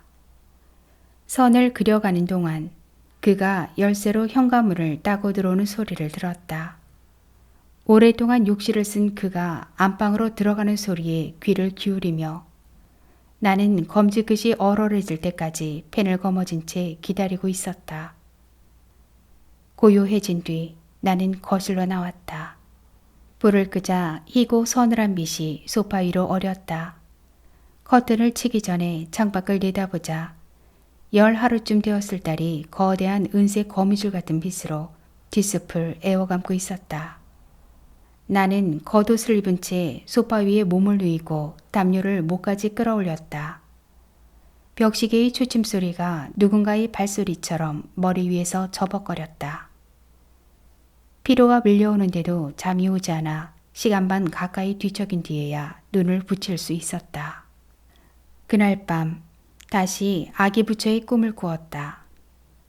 깜깜한 동굴 속에서 흔들리는 흰초의 불빛 아래 얼굴은 음산하게 웃고 있었다. 나는 손을 뻗었다. 얼굴 주변에 붉은 진흙을 떠 그 위에 덮었다. 널 묻어버릴 거야. 묻어버리겠어. 흙을 덮고 힘차게 밟아 도독한 무덤을 만들었는데 발을 떼고 나자 오히려 더욱 선명하게 살아난 얼굴이 나를 올려다봤다. 일그러진 이마, 입꼬리를 슬쩍 치켜 올린 웃음, 차갑게 빈정대는 듯한 눈꼬리가 뚜렷이 도드라져 있었다. 나는 무릎을 꿇고 엎드렸다. 양손으로 얼굴 주변의 흙을 갈퀴질했다. 붉고 끈적끈적한 흙덩이를 떼어 그 얼굴 위로 뭉갰다. 일어서서 운동화발로 짓이겼다. 묻어버리겠어. 나는 가쁜 숨을 몰아쉬고 있었다. 지겨운 것, 지긋지긋한 것. 신발을 뗄 때마다 얼굴은 보란듯이 되살아나 있었다. 땀 흘리는 나를 빈정대듯 입꼬리를 치켜들고 있었다. 마치 내 운동화 바닥에 그 얼굴이 새겨져 있는 것 같았다. 그래서 내 발로 짓뭉갤 때마다 흙무더미로 그것이 찍히는 것 같았다. 나는 신을 벗어 내던졌다. 땀에 젖어 뺨에 달라붙은 머리카락을 거칠게 쓸어 올렸다. 맨발꿈치에 몸무게를 실어 얼굴을 짓이겼다. 내 몸이 앞으로 꼬꾸라진 것은 그때였다. 발이 떼어지지 않았다. 발바닥에 엉긴 찰진 흙이 떨어지지 않았다. 나는 아랫입술을 악물었다. 네 발로 엎드린 채 다리를 뒤틀었다. 떨어져, 떨어져, 당장 내 몸에서 떨어져. 몸부림치면 칠수록 흙은 외려 더 찰지게 엉겼다. 아니야. 고함치려 했으나 목구멍이 두더지지 않았다. 아기 부처가 아니야. 아니야. 입을 움직일 수 없었다. 한 번도 말을 떼어보지 않은 어린이처럼 나는 입술을 담은 채 머리를 떨고 있었다. 숨이 막혔다. 무엇인가가 목을 재우는 것 같았다. 나는 진흙으로 범벅이 된 오른손을 들어 올렸다. 입술을 거머잡았다. 온 힘을 다해 당겨 떼었다. 동굴이 사라졌다. 무수한 창 같은 빗살이 모래벌판 위로 내리꽂혔다. 그 스님이 그러더라. 관세음보살은 내 속에 있다고. 내 몸이 용서하는 마음으로 그득해지면 그게 바로 관세음보살이라더라. 5장째 관음초를 베끼는 나에게 어머니가 말했다. 어머니는 이날따라 말씀을 제법 많이 하고 있었다. 나는 어머니가 베끼는 보살초를 보았다. 고작 몇 주 사이 어머니의 붓질은 과연 더 가벼워져 있었다. 여전히 공들여 베끼기는 하지만 속력이 빨라졌고 분놀림이 자유로워졌다. 용서라니? 마치 쇠붙이로 만들어진 사람처럼 평생을 꿋꿋이 살아온 어머니는 어디에 용서하고 말고 할 것들을 쌓아두고 있었나? 후회가 된다. 다 후회가 돼. 이틀 만에 의식을 찾았던 재작년 가을, 입원실 침대맡에 모여앉은 자식들에게 어머니가 처음으로 던진 말이었다. 뭐가요, 어머니? 하고 오빠가 거푸 물었으나 어머니는 대답 없이 눈을 감아버렸었다. 어머니가 후회한 것은 무엇이었을까? 3,000장씩 불화를 베기는 것으로 무슨 마음을 달래보려고 하는 걸까? 그 가을과 겨울 동안 재활원을 통원하면서 어머니는 느린 속도로 몸을 회복해 갔다. 이따금 불광동을 찾는 나에게 어머니는 우리말로 번역된 불경들을 읽어달라고 하곤 했다. 눈을 지그시 감고 귀를 기울이다가 이따금 어머니는 코를 풀었다. 오시는가 싶어 놀란 나는 그때마다 읽기를 멈췄으나 어머니의 눈가가 말라있는 것을 확인한 뒤 계속해서 읽어가곤 했다. 어머니가 지팡이에 의지해 걸을 수 있게 된 것은 지난해 봄이었다. 재활원 통원 대신 오빠와 함께 운동장 돌기를 시작한 것도 그때부터였다. 나 같은 사람도 죽어서 다시 사람으로 태어날 수 있다면. 늦은 봄날 아침, 운동장 3바퀴를 다 돈 뒤 집으로 돌아오던 길에 어머니는 오빠에게 말했다고 했다. 그때에는 나도 수도를 하고 싶구나. 관음에 몸을 다 그렸으니 이제 목 위부터 마저 베껴야 할 얼굴이 화선지 아래 아련히 드러나 있었다. 어디서 이 묵묵한 인내가 나오지? 붓에 먹을 묻히며 나는 생각했다. 어떻게 이토록 고요한 얼굴이지? 관음의 입술은 보일 듯 말 듯한 미소를 머금고 있었다. 귀가 퍽이나 예민한 이인가 보았다. 빗소리를 듣다가 깨달음을 얻었고 늘 세상 사람들의 소리를 관하고 있어 괴로이 부르는 음성을 듣는 즉시 곧 구제해준다고 어머니는 말했다. 그이가 든 연꽃은 사람이 본래 가지고 있는 불성을 나타낸다고도 했다. 그 꽃이 핀 것은 불성이 드러나 성불한 것을 뜻하고 그 봉오리는 불성이 번뇌에 들지 않고 장차 필 것을 나타낸다고 했다. 그러니까 내가 그리는 연꽃 봉오리는 아직 번뇌에 물들지 않은 것이었다. 얼마 전 관음제 날 아침, 어머니와 새언니는 집에서 가까운 반야사에 갔었는데 법회가 끝나고 절뚝절뚝 걸어 나온 어머니는 종무처에 들러 초파일 연등을 접수하면서 관음보살이 들고 있는 연꽃이 뭘 뜻하는 것인지를 물었다고 했다. 마침 주위에 다른 스님이 없어 그랬는지 접수계를 맡은 앳된 사미승이 차근차근 설명을 해주었다고 했다. 그러면 관세음보살님이 내 맘의 연꽃을 시들지 못하게 해주는 거랍니까? 하고 어머니가 묻자 사미승은 귓불을 붉히며 그건 시들거나 죽거나 하는 게 아니라고 알고 있습니다.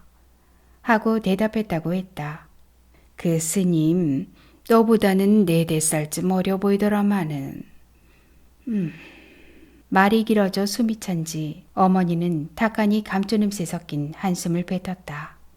몸속 비밀스러운 곳에 차곡차곡 엎드려 있던 어둠이 더 견디지 못하고 뛰쳐나오는 것 같은 저 소리를 나는 오래전부터 들어왔다. 바늘에 실기를 끼우고 나서 동정을 달다가 골무를 만들다가 마고자의 호박단추를 달다 말고 어머니는 저렇듯 깊은 숨을 내쉬곤 했다. 실밥을 뭉치고 놀며 옆에서 뒹굴던 어린 나는 그때마다 어쩐지 내 몸의 기운까지 다 빠져나가는 듯해 거꾸로 숨을 들이쉬어보곤 했다. 허공에 토해져 나온 어머니의 몸속 어둠이 도로 내 목구멍 속으로 몰캉몰캉 삼켜지는 것 같은 기분은 딱히 좋지도 싫지도 않은 야릇한 것이었다. 어머니는 새화선지를 보살초 위에 얹었다. 허리를 바로 세우고 붓질을 시작했다. 나는 관음의 턱과 갸름한 얼굴선을, 미소를 머금은 입술을 베꼈다. 아직 끝나려면 멀었어? 마당에 묻어둔 김치를 꺼내가지고 들어오던 새언니가 물었다.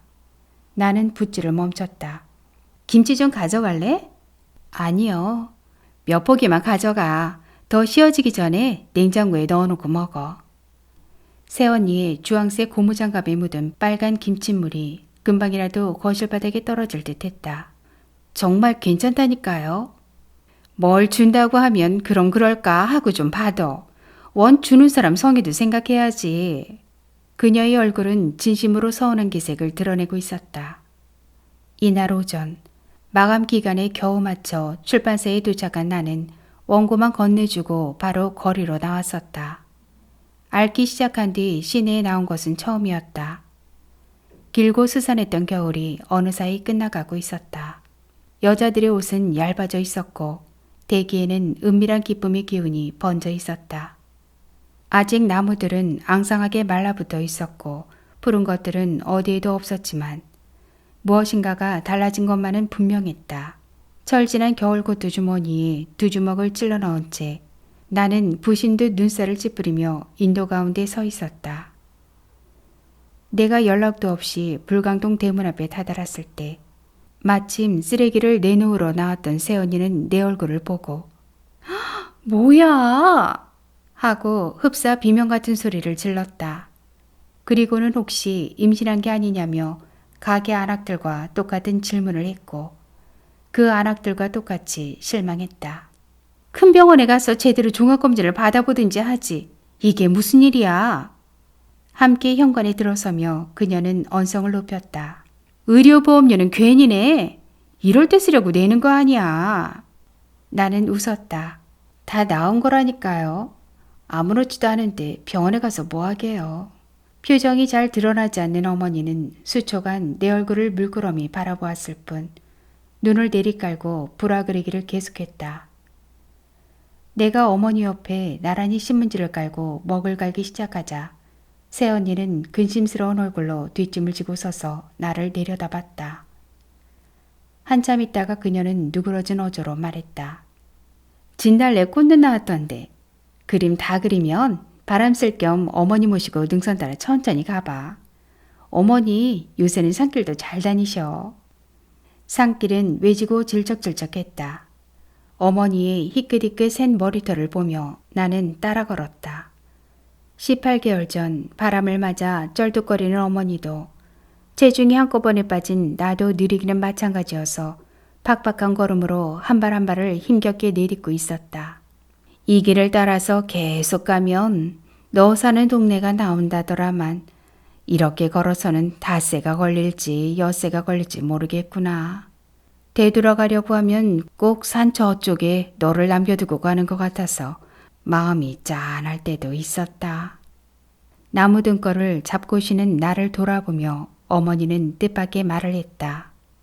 집에서도 이 산을 보고 있으면 저 뒷자락에 너가 살고 있으려니 싶었으니 이 산이 너를 나하고 이어주는 것 같아 고맙기도 하고 더 커 보이기도 하더라. 평생 딸에게 곰살구준 말을 건네본 적이 없는 어머니였기에 나는 어떻게 대답해야 할지 몸둘 바를 알 수 없었다. 어머니가 북한산을 볼 때마다 내 생각을 하리라고는 상상조차 하지 못했다. 어머니도 별 말씀을 다 하시네요. 나는 땀을 닦는 척 어머니의 눈길을 피했다. 계곡을 따라오르며 길은 점점 가팔라졌다. 질척한 흙바닥에서는 썩은 낙엽 냄새라고만은 할 수 없는 독특한 흙내가 피어오르고 있었다. 새로운 계절의 냄새였다. 냄새를 깊이 마셔보려고 잠시 걸음을 멈췄을 때 어머니는 돌아보며 나를 향해 조용히 웃어 보였다. 자신도 힘들면서 지어 보여주는 그 웃음을 나는 오랫동안 보아왔다. 그것은 너무도 강인하고 속내가 깊어 오히려 보는 사람을 한 발짝 밀어내는 것 같은 표정이었다. 그래서였을까? 중학교에 들어갈 때까지 나는 내가 어머니의 친딸이 아닐지도 모른다는 의심을 품곤 했었다. 친엄마라면 저렇듯 나를 쓸쓸하게 할 수 없으리라는 생각을 했었다. 그런 의심을 더 이상 하지 않은 것은 내 이목구비나 체형이 어머니를 고스란히 빼닮았다는 것을 객관적으로 알 수 있는 나이가 된 뒤부터였다. 조금 더 천천히 걸으세요. 어머니도 힘드실 텐데. 하고 혀끝까지 치밀어 오른 말을 삼키며 나는 후들거리는 걸음을 재촉했다. 겨드랑이만 땀에 젖었던 것이 이제 등허리까지 젖었다. 이마에 맺혔던 땀이 귓가를 타고 내려와 목덜미로 떨어졌다. 이 산행에서 나는 어머니에게 말할 참이었다. 그와의 관계가 끝나가고 있는 것을 새언니가 듣지 않은 곳에서 간략하게나마 털어놓고 싶었다. 어머니가 까닭을 묻는다면 처음부터 그렇게 되었어야 했던 것을 어리석게 버텨왔을 뿐이라고 대답할 생각이었다. 그러나 어떻게, 무슨 말로 그 이야기의 처음을 끄집어내야 할까? 한 얼굴이 불현듯 눈앞이 진흙바닥에 나타났다. 눈을 비볐다. 선명하게 드러났던 그 얼굴은 흔적도 없이 사라졌다. 긴 얼굴에 찢겨 올라간 눈, 빈정대는 인매, 탐욕과 증오에 찬 표정, 빚으면 빚을수록 냉혹하게 굳어가던 얼굴, 마치 생시에 보았던 것처럼 뚜렷한 얼굴이었다. 어떻게 늙고 병든 나보다 더 못 오는 거냐?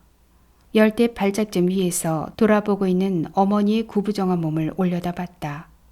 커렁커렁한 그녀의 음성이 이명처럼 귓속에서 울렸다. 바람이 일었다.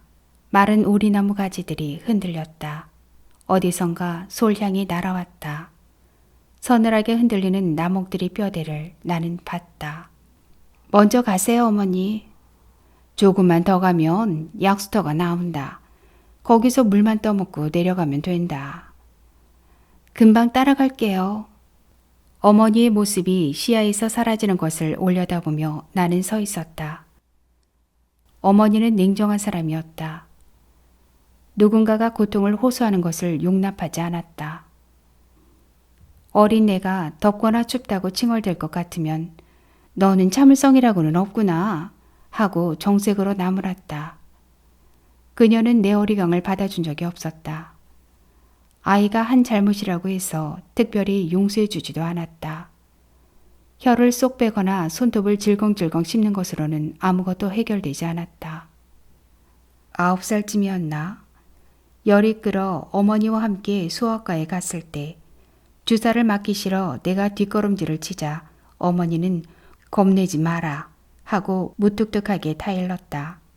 마치 아이가 아닌 어머니 또래의 여동생에게 말하듯이 어머니의 목소리는 무겁게 가라앉아 있었다. 지나가는 아픔 하나 견디지 못하면 어떻게 하겠다는 거냐? 나는 흙바닥에 쪼그려 앉았다. 이렇게 체력이 떨어질 수도 있나? 내 얼굴을 보며 백지장 같다고 하던 그의 목소리가 떠올랐다. 가등빛을 받아 반짝이던 그 여자의 얼굴이 떠올랐다. 그 여자를 힘껏 끌어안던 그의 뒷모습이 하루하루 눈에 보이게 활기를 띄어가고 밝아져가던 그의 표정이 떠올랐다. 나는 행복할 거야 라고 그는 말했다. 우리는 행복할 거야. 그앤 당신과 달라. 당신하고 수속이 끝나는 대로 곧 그 애를 아버지께 보일 생각이야. 나는 고개를 수그렸다. 바짝 마른 내 몸뚱이가 마치 공중에서 조감하듯 눈앞을 스쳤다. 나는 한갓 짐승이었다. 땀에 젖어 산비탈에 엎드린 누더기 같은 한 겹 가죽만 남은 병약한 짐승이었다. 그 가죽 안에서 악진나는 거품처럼 부글거리고 있는 것은 오래 묵은 분노와 후회와 증오, 억울함과 자책과 부끄러움이었다. 그것들이 내 살을 속에서부터 조금씩 부식시켜 왔다. 선이야! 무성한 마른 나뭇가지에 얼굴이 가려진 어머니가 등성 위에서 나를 불렀다. 선이야? 내 얇은 마음 한겹 누덕누덕 기워진 죄와 후회들을 짊어진 채로는 더 올라갈 수 없다는 것을 그때 나는 알았다. 그것들이 새로 만든 추처럼 내 몸에 올라타고 있었다. 내 허리를 굽게 하고 허파를 쭈그러들게 하고 등짝을 식은땀으로 적셨다. 아까부터 내 앞에 서 있었을 키 작은 진달래 나무가 눈에 들어왔다. 새언니의 말대로 과연 밝고 붉은 빛이 북 같은 꽃눈 끝에 맺혀 있는 것이 보였다. 그 옆으로 단단하게 뻗어간 굵은 상수리 나무 뿌리를 거머쥐었다. 생각을 하지 마라. 아무 생각도 하지 마. 그러자 발에 힘이 갔다. 그날 결국 그에 대해 아무런 말도 꺼내지 못한 채 나는 어머니를 앞세우고 산을 내려왔다. 4월이 가까웠다. 에어로빅 책자의 것은 성공이었다. 조악한 그림과 동작 설명에만 의지해 저마다 다른 미소를 띤 여자들을 힘찬 동작으로 그려넣었다. 별 기대 없이 빈약한 사파르로 작업을 맡겼던 작은 출판사의 사장은 흡족해하며 다음 일거리를 예약했다. 올 컬러로 들어가는 동화 일러스트도 내 손을 바쁘게 했다. 환상적인 내용이라 흥미를 끌었으며 다채로운 색감을 좋아하는 내가 마음껏 창조성을 발휘할 수 있다는 것이 가장 좋은 점이었다. 생각하는 것으로 해결되지 않은 일들에 대해서는 생각하지 않으리라는 단순한 다짐이 내 마음을 가볍게 해주었다. 단순하게 살아갈 것이다라고 나는 다짐했다. 규칙적으로 일어나고 밥 먹고 작업에 몰입하며 감정의 기복 없이 살아갈 것이다. 그와의 생활로부터 스며나왔던 모든 착잡한 감정과도 이제 작별이었다. 살아있는 동안은 이런 순간이 오지 않을 줄 알았다. 내가 그를 버리지 않는 한 그런 일이 있을 수 없다고. 그리고 나는 누군가를 버릴 만한 인간이 못 되니 이 생활이 끝날 수 없다고 생각했다. 둘 중 한 사람이 죽지 않는 한 영원할 것이라고 믿었다. 나는 얼마나 어리석었나. 그 어리석음으로 서로를 망가져가면서도 그것을 몰랐나.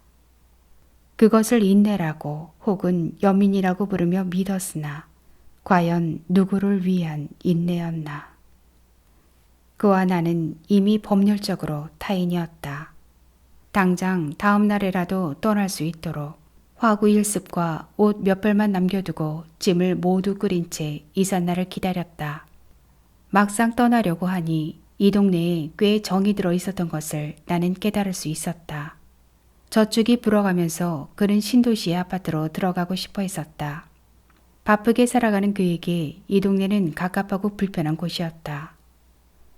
용역회사를 운영한다는 주인이 집을 담보로 대출해간 돈이 아니었다면 전세가 진작 나갔을 것이고 그랬다면 아마 1년 전쯤 이사를 했을 것이다. 한 달, 두 달 기다려달라는 주인의 부탁을 거절하지 못해 여태까지 끌려온 것이 그에게는 큰 불만이었다.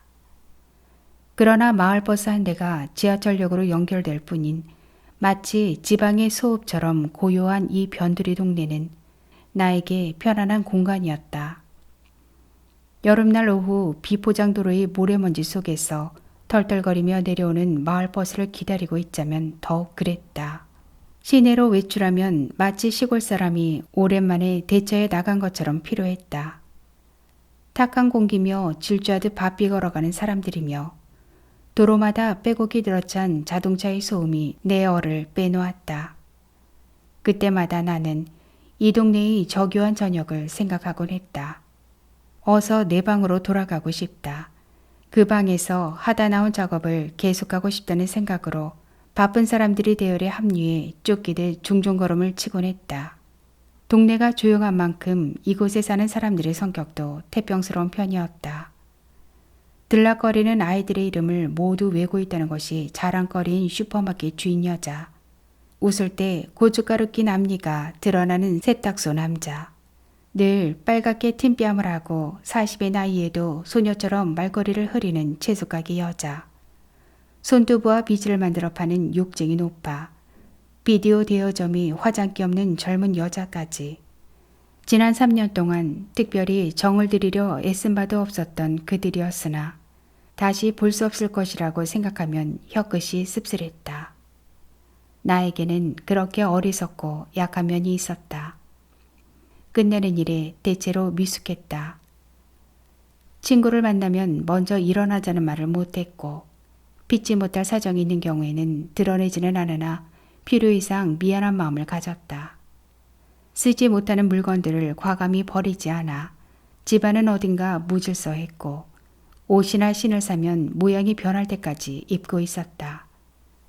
그다지 친하지 않았던 사람들의 죽음을 잘 받아들이지 못해 오랫동안 은밀한 충격으로 그 마지막 모습들을 기억했다.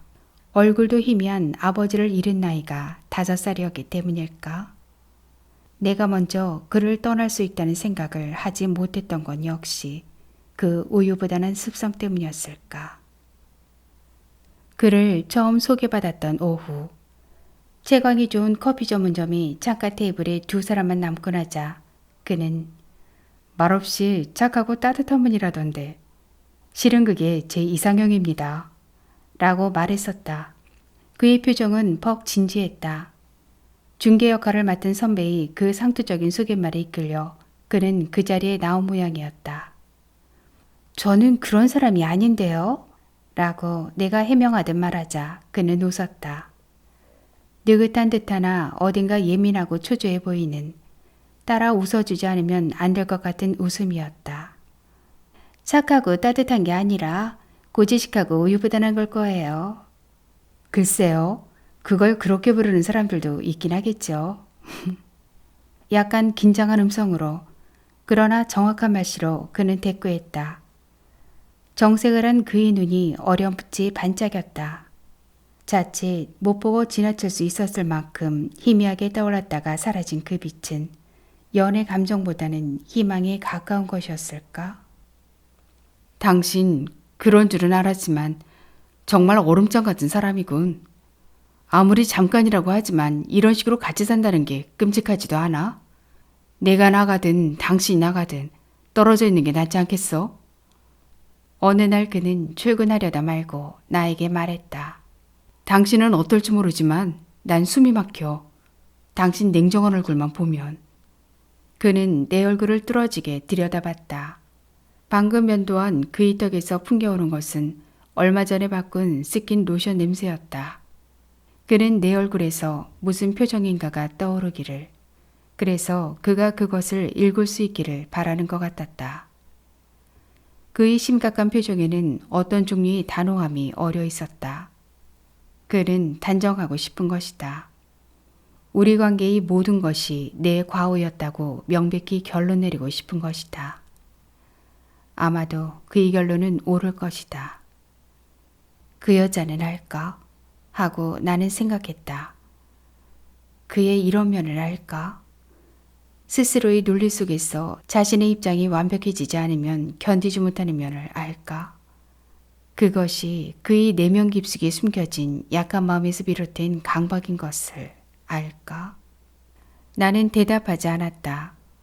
냉정한 게 아니라 단지 당신을 사랑하지 않을 뿐이야. 라고도 이 차가운 마음이 아니었다면 여태까지 버텨오지도 못했어. 라고도 변명하지 않았다. 노력했어. 내가 선택한 것이라서 책임도 지고 싶었던 거야. 라고도. 어쩌겠어. 그게 내 한계였는걸. 이라고도 하지 않았다. 시선으로 사물을 꿰뚫을 수 있다고 믿는 듯이 그의 얼굴 뒤편에 단단히 버티고선 철제 현관문을 바라보았을 뿐이다. 그날 밤 8살 난 조카 현석이 전화를 걸어왔다. 마침 오랜만에 일찍 들어온 그를 바꿔달라고 했다. 수화기를 건네받은 그는 계속 그래 라고만 했다. 그래, 그럴게. 무선 수화기를 충전 카세트에 꽂아놓은 뒤 그는 팔짱을 꼈다. 뭐래? 라고 묻는 대신 그의 얼굴을 보고 있는 나에게 그는 말했다. 내가 고모부라고 하니까 학교 친구들이 사인을 받아달라고 했다는군. 침묵이 흘렀다. 끔찍하군. 팔짱을 풀어 손깍지를 끼며 그가 중얼거렸다. 뭐가? 당신은 끔찍하지 않아? 나는 그가 꽂아놓은 무선 수화기에 들어온 2개의 붉은 불을 보고 있었다. 끔찍하다. 마치 처음으로 들은 뜻모를 단어인 양 나는 그 말을 오랫동안 곱씹고 있었다. 비가 퍼붓고 이따금씩 벼락이 하얗게 창밖 북한산 숲을 뒤덮던 밤에 그는 돌아오지 않았다. 금요일이었다. 열흘 만에 한 번씩 돌아오는 외신부 당직 근무가 지난주에 지났으니 그에게는 오랜만에 맞는 주말 휴무였다. 딱히 그를 기다린 것도 아닌데 잠이 잘 오지 않았다. 거친 빗소리에 줄곧 자다 깨다 하다 보니 머리를 창밖에 내놓고 자는 것 같았다. 빗줄기가 밤새 내 얼굴을 때리는 것 같았다. 다음날 아침에야 빗발은 가늘어졌다. 비 그치고 오후에 나가보니 봉우리 졌던 진달래들이 일제히 만개해 있었다. 숲에서 날아온 산가지들이 마당 있는 집 살구나무 위에서 울어댔다. 붉은 벽돌 담장이로 목련송이들이 툭툭 피어나 있었다. 목련은 나무에 핀 연꽃이라 목련이지. 그렇게 생각하며 올려다보자 하우의 햇살을 받아 반짝이는 그 봉우리들은 마치 꽃잎 안의 흰 등불들을 감추고 있는 것 같았다. 현관에 들어서자마자 전화벨이 울렸다. 어떻게 지내나 싶어 전화했어. 통 소식이 없기에. 수학이 저편에서 새언니가 생글거리고 있었다. 많이 바빠? 마음만 바쁘죠 뭐. 갑자기 새언니의 말이 빨라졌다. 바쁜 거야 알지만 어려운 일 아닌데. 서방님 사인 말이야. 현석이가 여간 퇴근을 해야지. 요새 서방님도 많이 바쁜 모양이야. 전에는 그래도 두어 달에 한 번 왔잖아. 현석 아빠도 궁금해하는데. 나는 말을 돌렸다. 어머니는요? 어머니야 여전하시지. 여전히 불화 그리시고. 아직도 보살조 그리세요? 앞으로 열흘은 더 그려야 3,000장 채우신다고 그러네. 그건 그렇고. 식은 밥에 김치와 양파를 넣고 볶아 저녁을 먹고 설거지를 하다가 나는 코피를 흘렸다. 오래전 출판사에 일하던 때 한 달에 한 번꼴로 코피를 쏟았었는데 그때 이후로는 처음 있는 일이었다. 고개를 쳐드는 건 좋지 않은 민간요법이라는 것을 알면서도 나는 목을 뒤로 젖혔다. 들끔한 피가 혀뿌리를 적시며 식도를 타고 내려가도록 두었다. 멈춘 듯 했던 피는 고개를 수그리자 다시 흘러 두루마리 휴지 5쪽을 적신 뒤 멎었다. 비명처럼 전화벨이 자지러졌다. 셔츠 자락에 손을 닦으며 거실의 전화기 쪽으로 몇 발짝 걸어가던 중 소리는 끊겼다.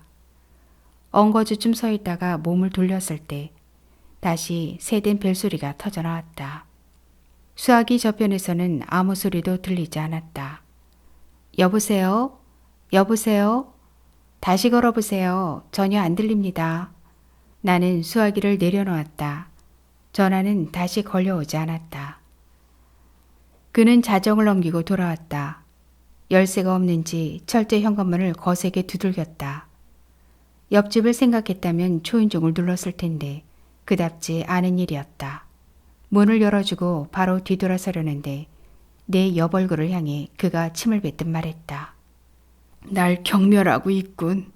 그의 혀는 형편없이 꼬부라져 있었다. 토한 술 같은 역한 냄새가 그의 몸에서 뿜어져 나왔다. 실컷 경멸해. 침이라도 뱉어봐. 내가 그를 향해 몸을 돌리자 그는 마치 딱이라도 내갈기려는 듯 오른팔을 쳐들더니 이내 맥없이 내려들었다. 그의 눈은 풀렸고 입가에는 하얀 침자국이 말라붙었다.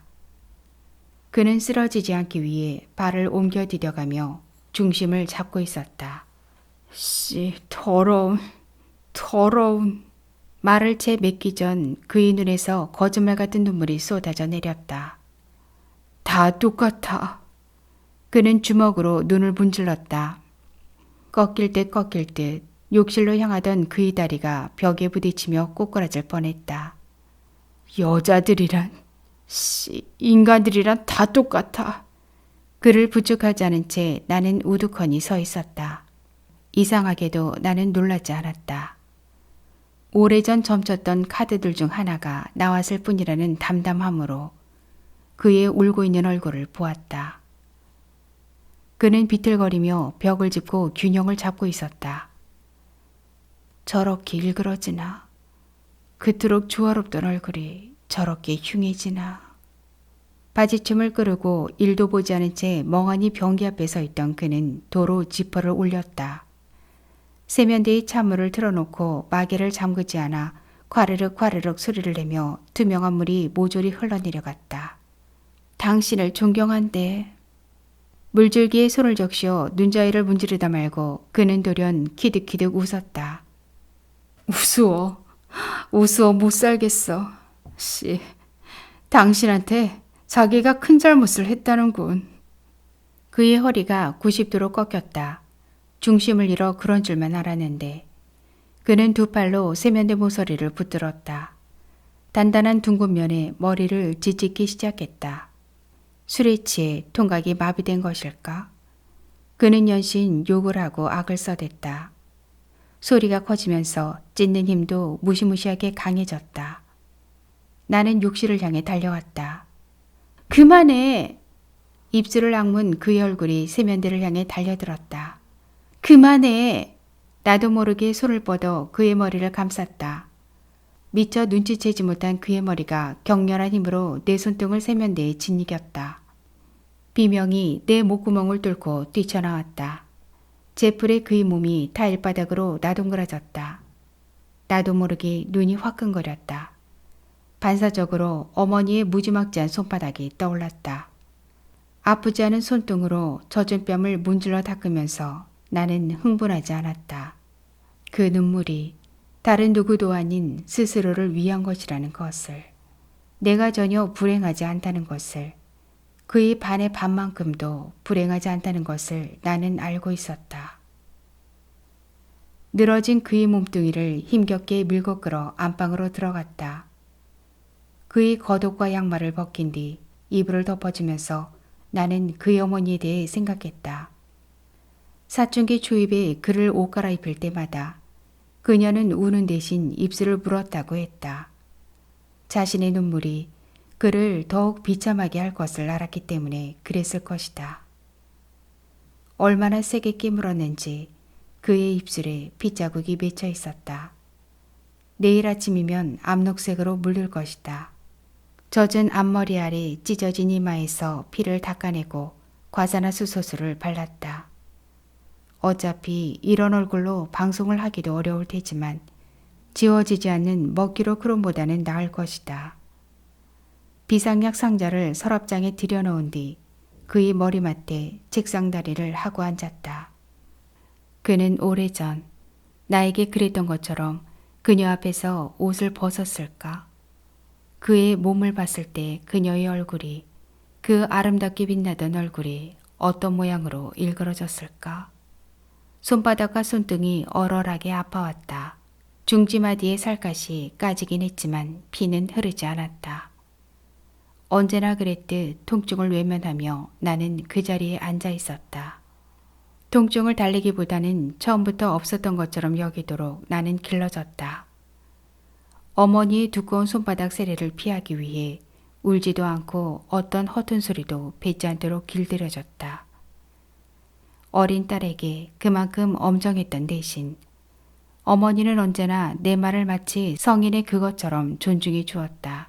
재수를 포기하고 전문대학에 간 것도, 꼬박꼬박 월급이 나오는 출판사에 미술부를 그만두고 프리랜서가 된 것도 어머니는 다만 내 뜻이라는 이유로 한마디의 이견 없이 받아들였다. 그는 물론 잘난 신랑감이었으나 설령 그렇지 않았다 해도 어머니는 반대하지 않았을 것이다.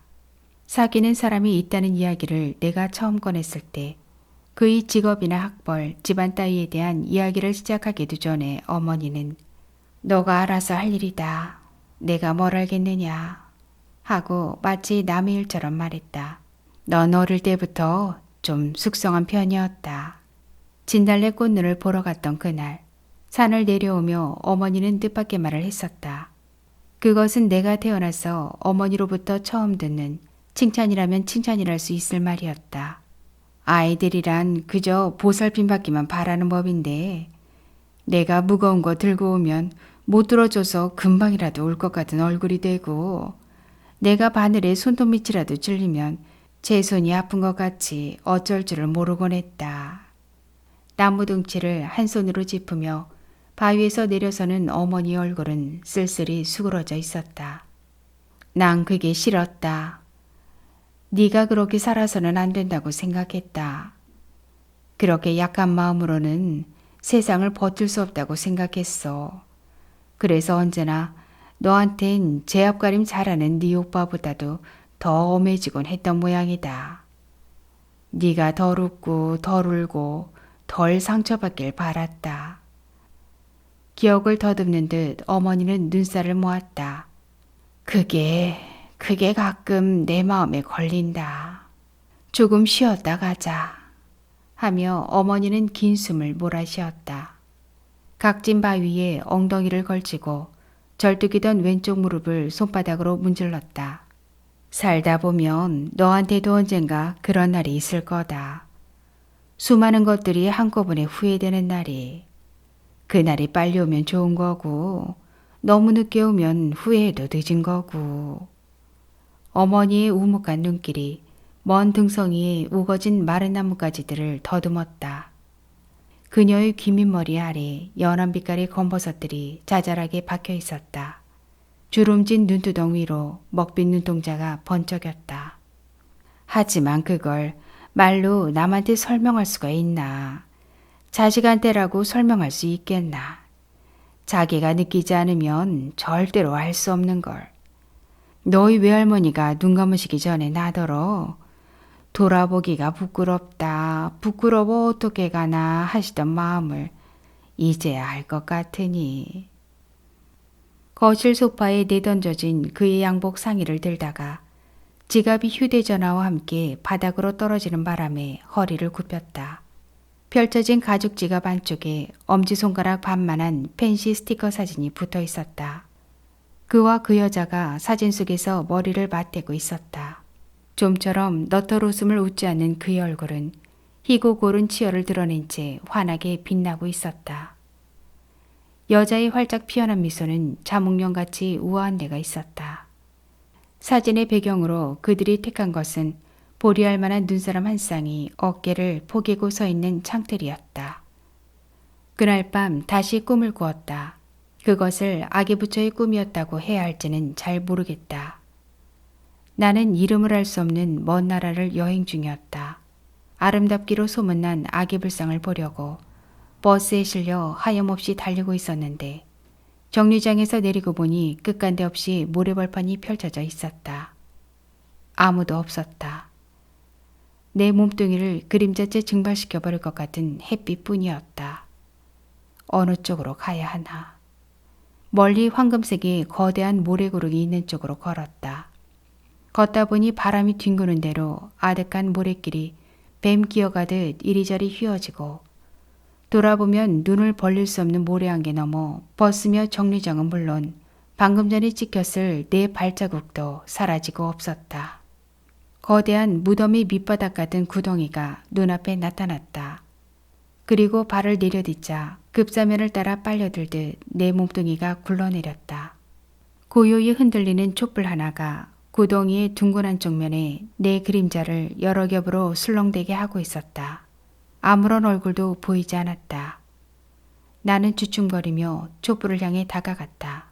아기 부처가 어디 있나? 아기 불상이 어디 있어? 어둠에 채 길들지 않은 눈을 비비려고 모래 묻은 손을 털자 손가락째 모래알이 되어 부슬부슬 허물어졌다. 옷을 입은 채 그의 머리맡에서 잠들었던 모양이었다. 푸르스름한 방명이 안방으로 스며들어 와 있었다. 그는 여전히 깊은 잠에 빠져 있었다. 면도를 하루 걸렀을 뿐인 그의 턱은 억센 수염으로 거뭇거뭇했고 흘러내린 이불 위로 그의 맨 어깨와 가슴이 드러나 있었다. 밤사이 그의 이마에는 검푸른 피멍이 익어 있었다. 부어오른 자리를 조심스럽게 쓸어보자 잠결에도 아픈지 고개가 왜틀어졌다. 어느 겨울에 다쳤는지 그의 붉은 목덜미에도 상처가 있었다. 무엇인가에 3cm쯤 베인 자국이 일그러진 흉터 가운데 갈라져 있었다. 응고된 먹피를 향해 나는 손을 뻗었다. 그곳에 내 떨리는 손이 닿는 순간 가느다란 시름과 함께 그의 어깨가 소스라쳤다. 나의 아침은 언제나와 같았다. 냉장고에서 유리단지를 꺼내 거기 재워놓은 유자를 머그컵 2잔에 3스푼씩 덜었다. 한 잔은 뜨거운 물을 붓지 않은 채 탁자에 두고 남은 한 잔은 눈을 감고 3번에 나눠 들이켰다. 4가지 조간신문의 일면 제목들을 훑어 읽은 뒤 현관 안으로 던져 넣었고 간이 약수터까지 산책로를 따라 올라가 목조 정자에 걸터 앉았다. 생강향 같은 나무 냄새가 촉촉히 번져 있었다. 갈참나무들은 아직 헐벗은 나뭇가지들을 허공으로 뻗어 올린 채 침묵에 잠겼지만 저 검은 나무 껍질 속에도 봄돼지의 집이 흘러 올라와 있을 것이다. 일주일쯤 더 지나면 잎눈이 피어나기 시작할 것이다. 얼음 풀린 계곡을 향해 허리를 구부린 소나무들을 바라보다가 나는 새로운 사실을 발견했다. 겨울부터 저 날카로운 솔잎들은 초록빛을 띠고 있었다. 그러나 이제 보니 같은 푸른색이지만 분명히 달랐다. 방금 나온 어린 싹 같은 연푸른 빛이 생생하게 차올라 있었다. 겨울에는 견뎠고 봄에는 기쁘다. 누군가가 속삭여준 듯 문득 떠오른 말을 속으로 되뇌며 나는 그 자리에 앉아 있었다. 새벽빛은 천천히 가셔갔다. 꽁지가 푸른 산까치 한 마리가 마른 울음을 뱉으며 철조망 너머로 날아갔다. 바람이 일 때마다 벌거벗은 나뭇가지들이 몸스치는 소리를 냈다.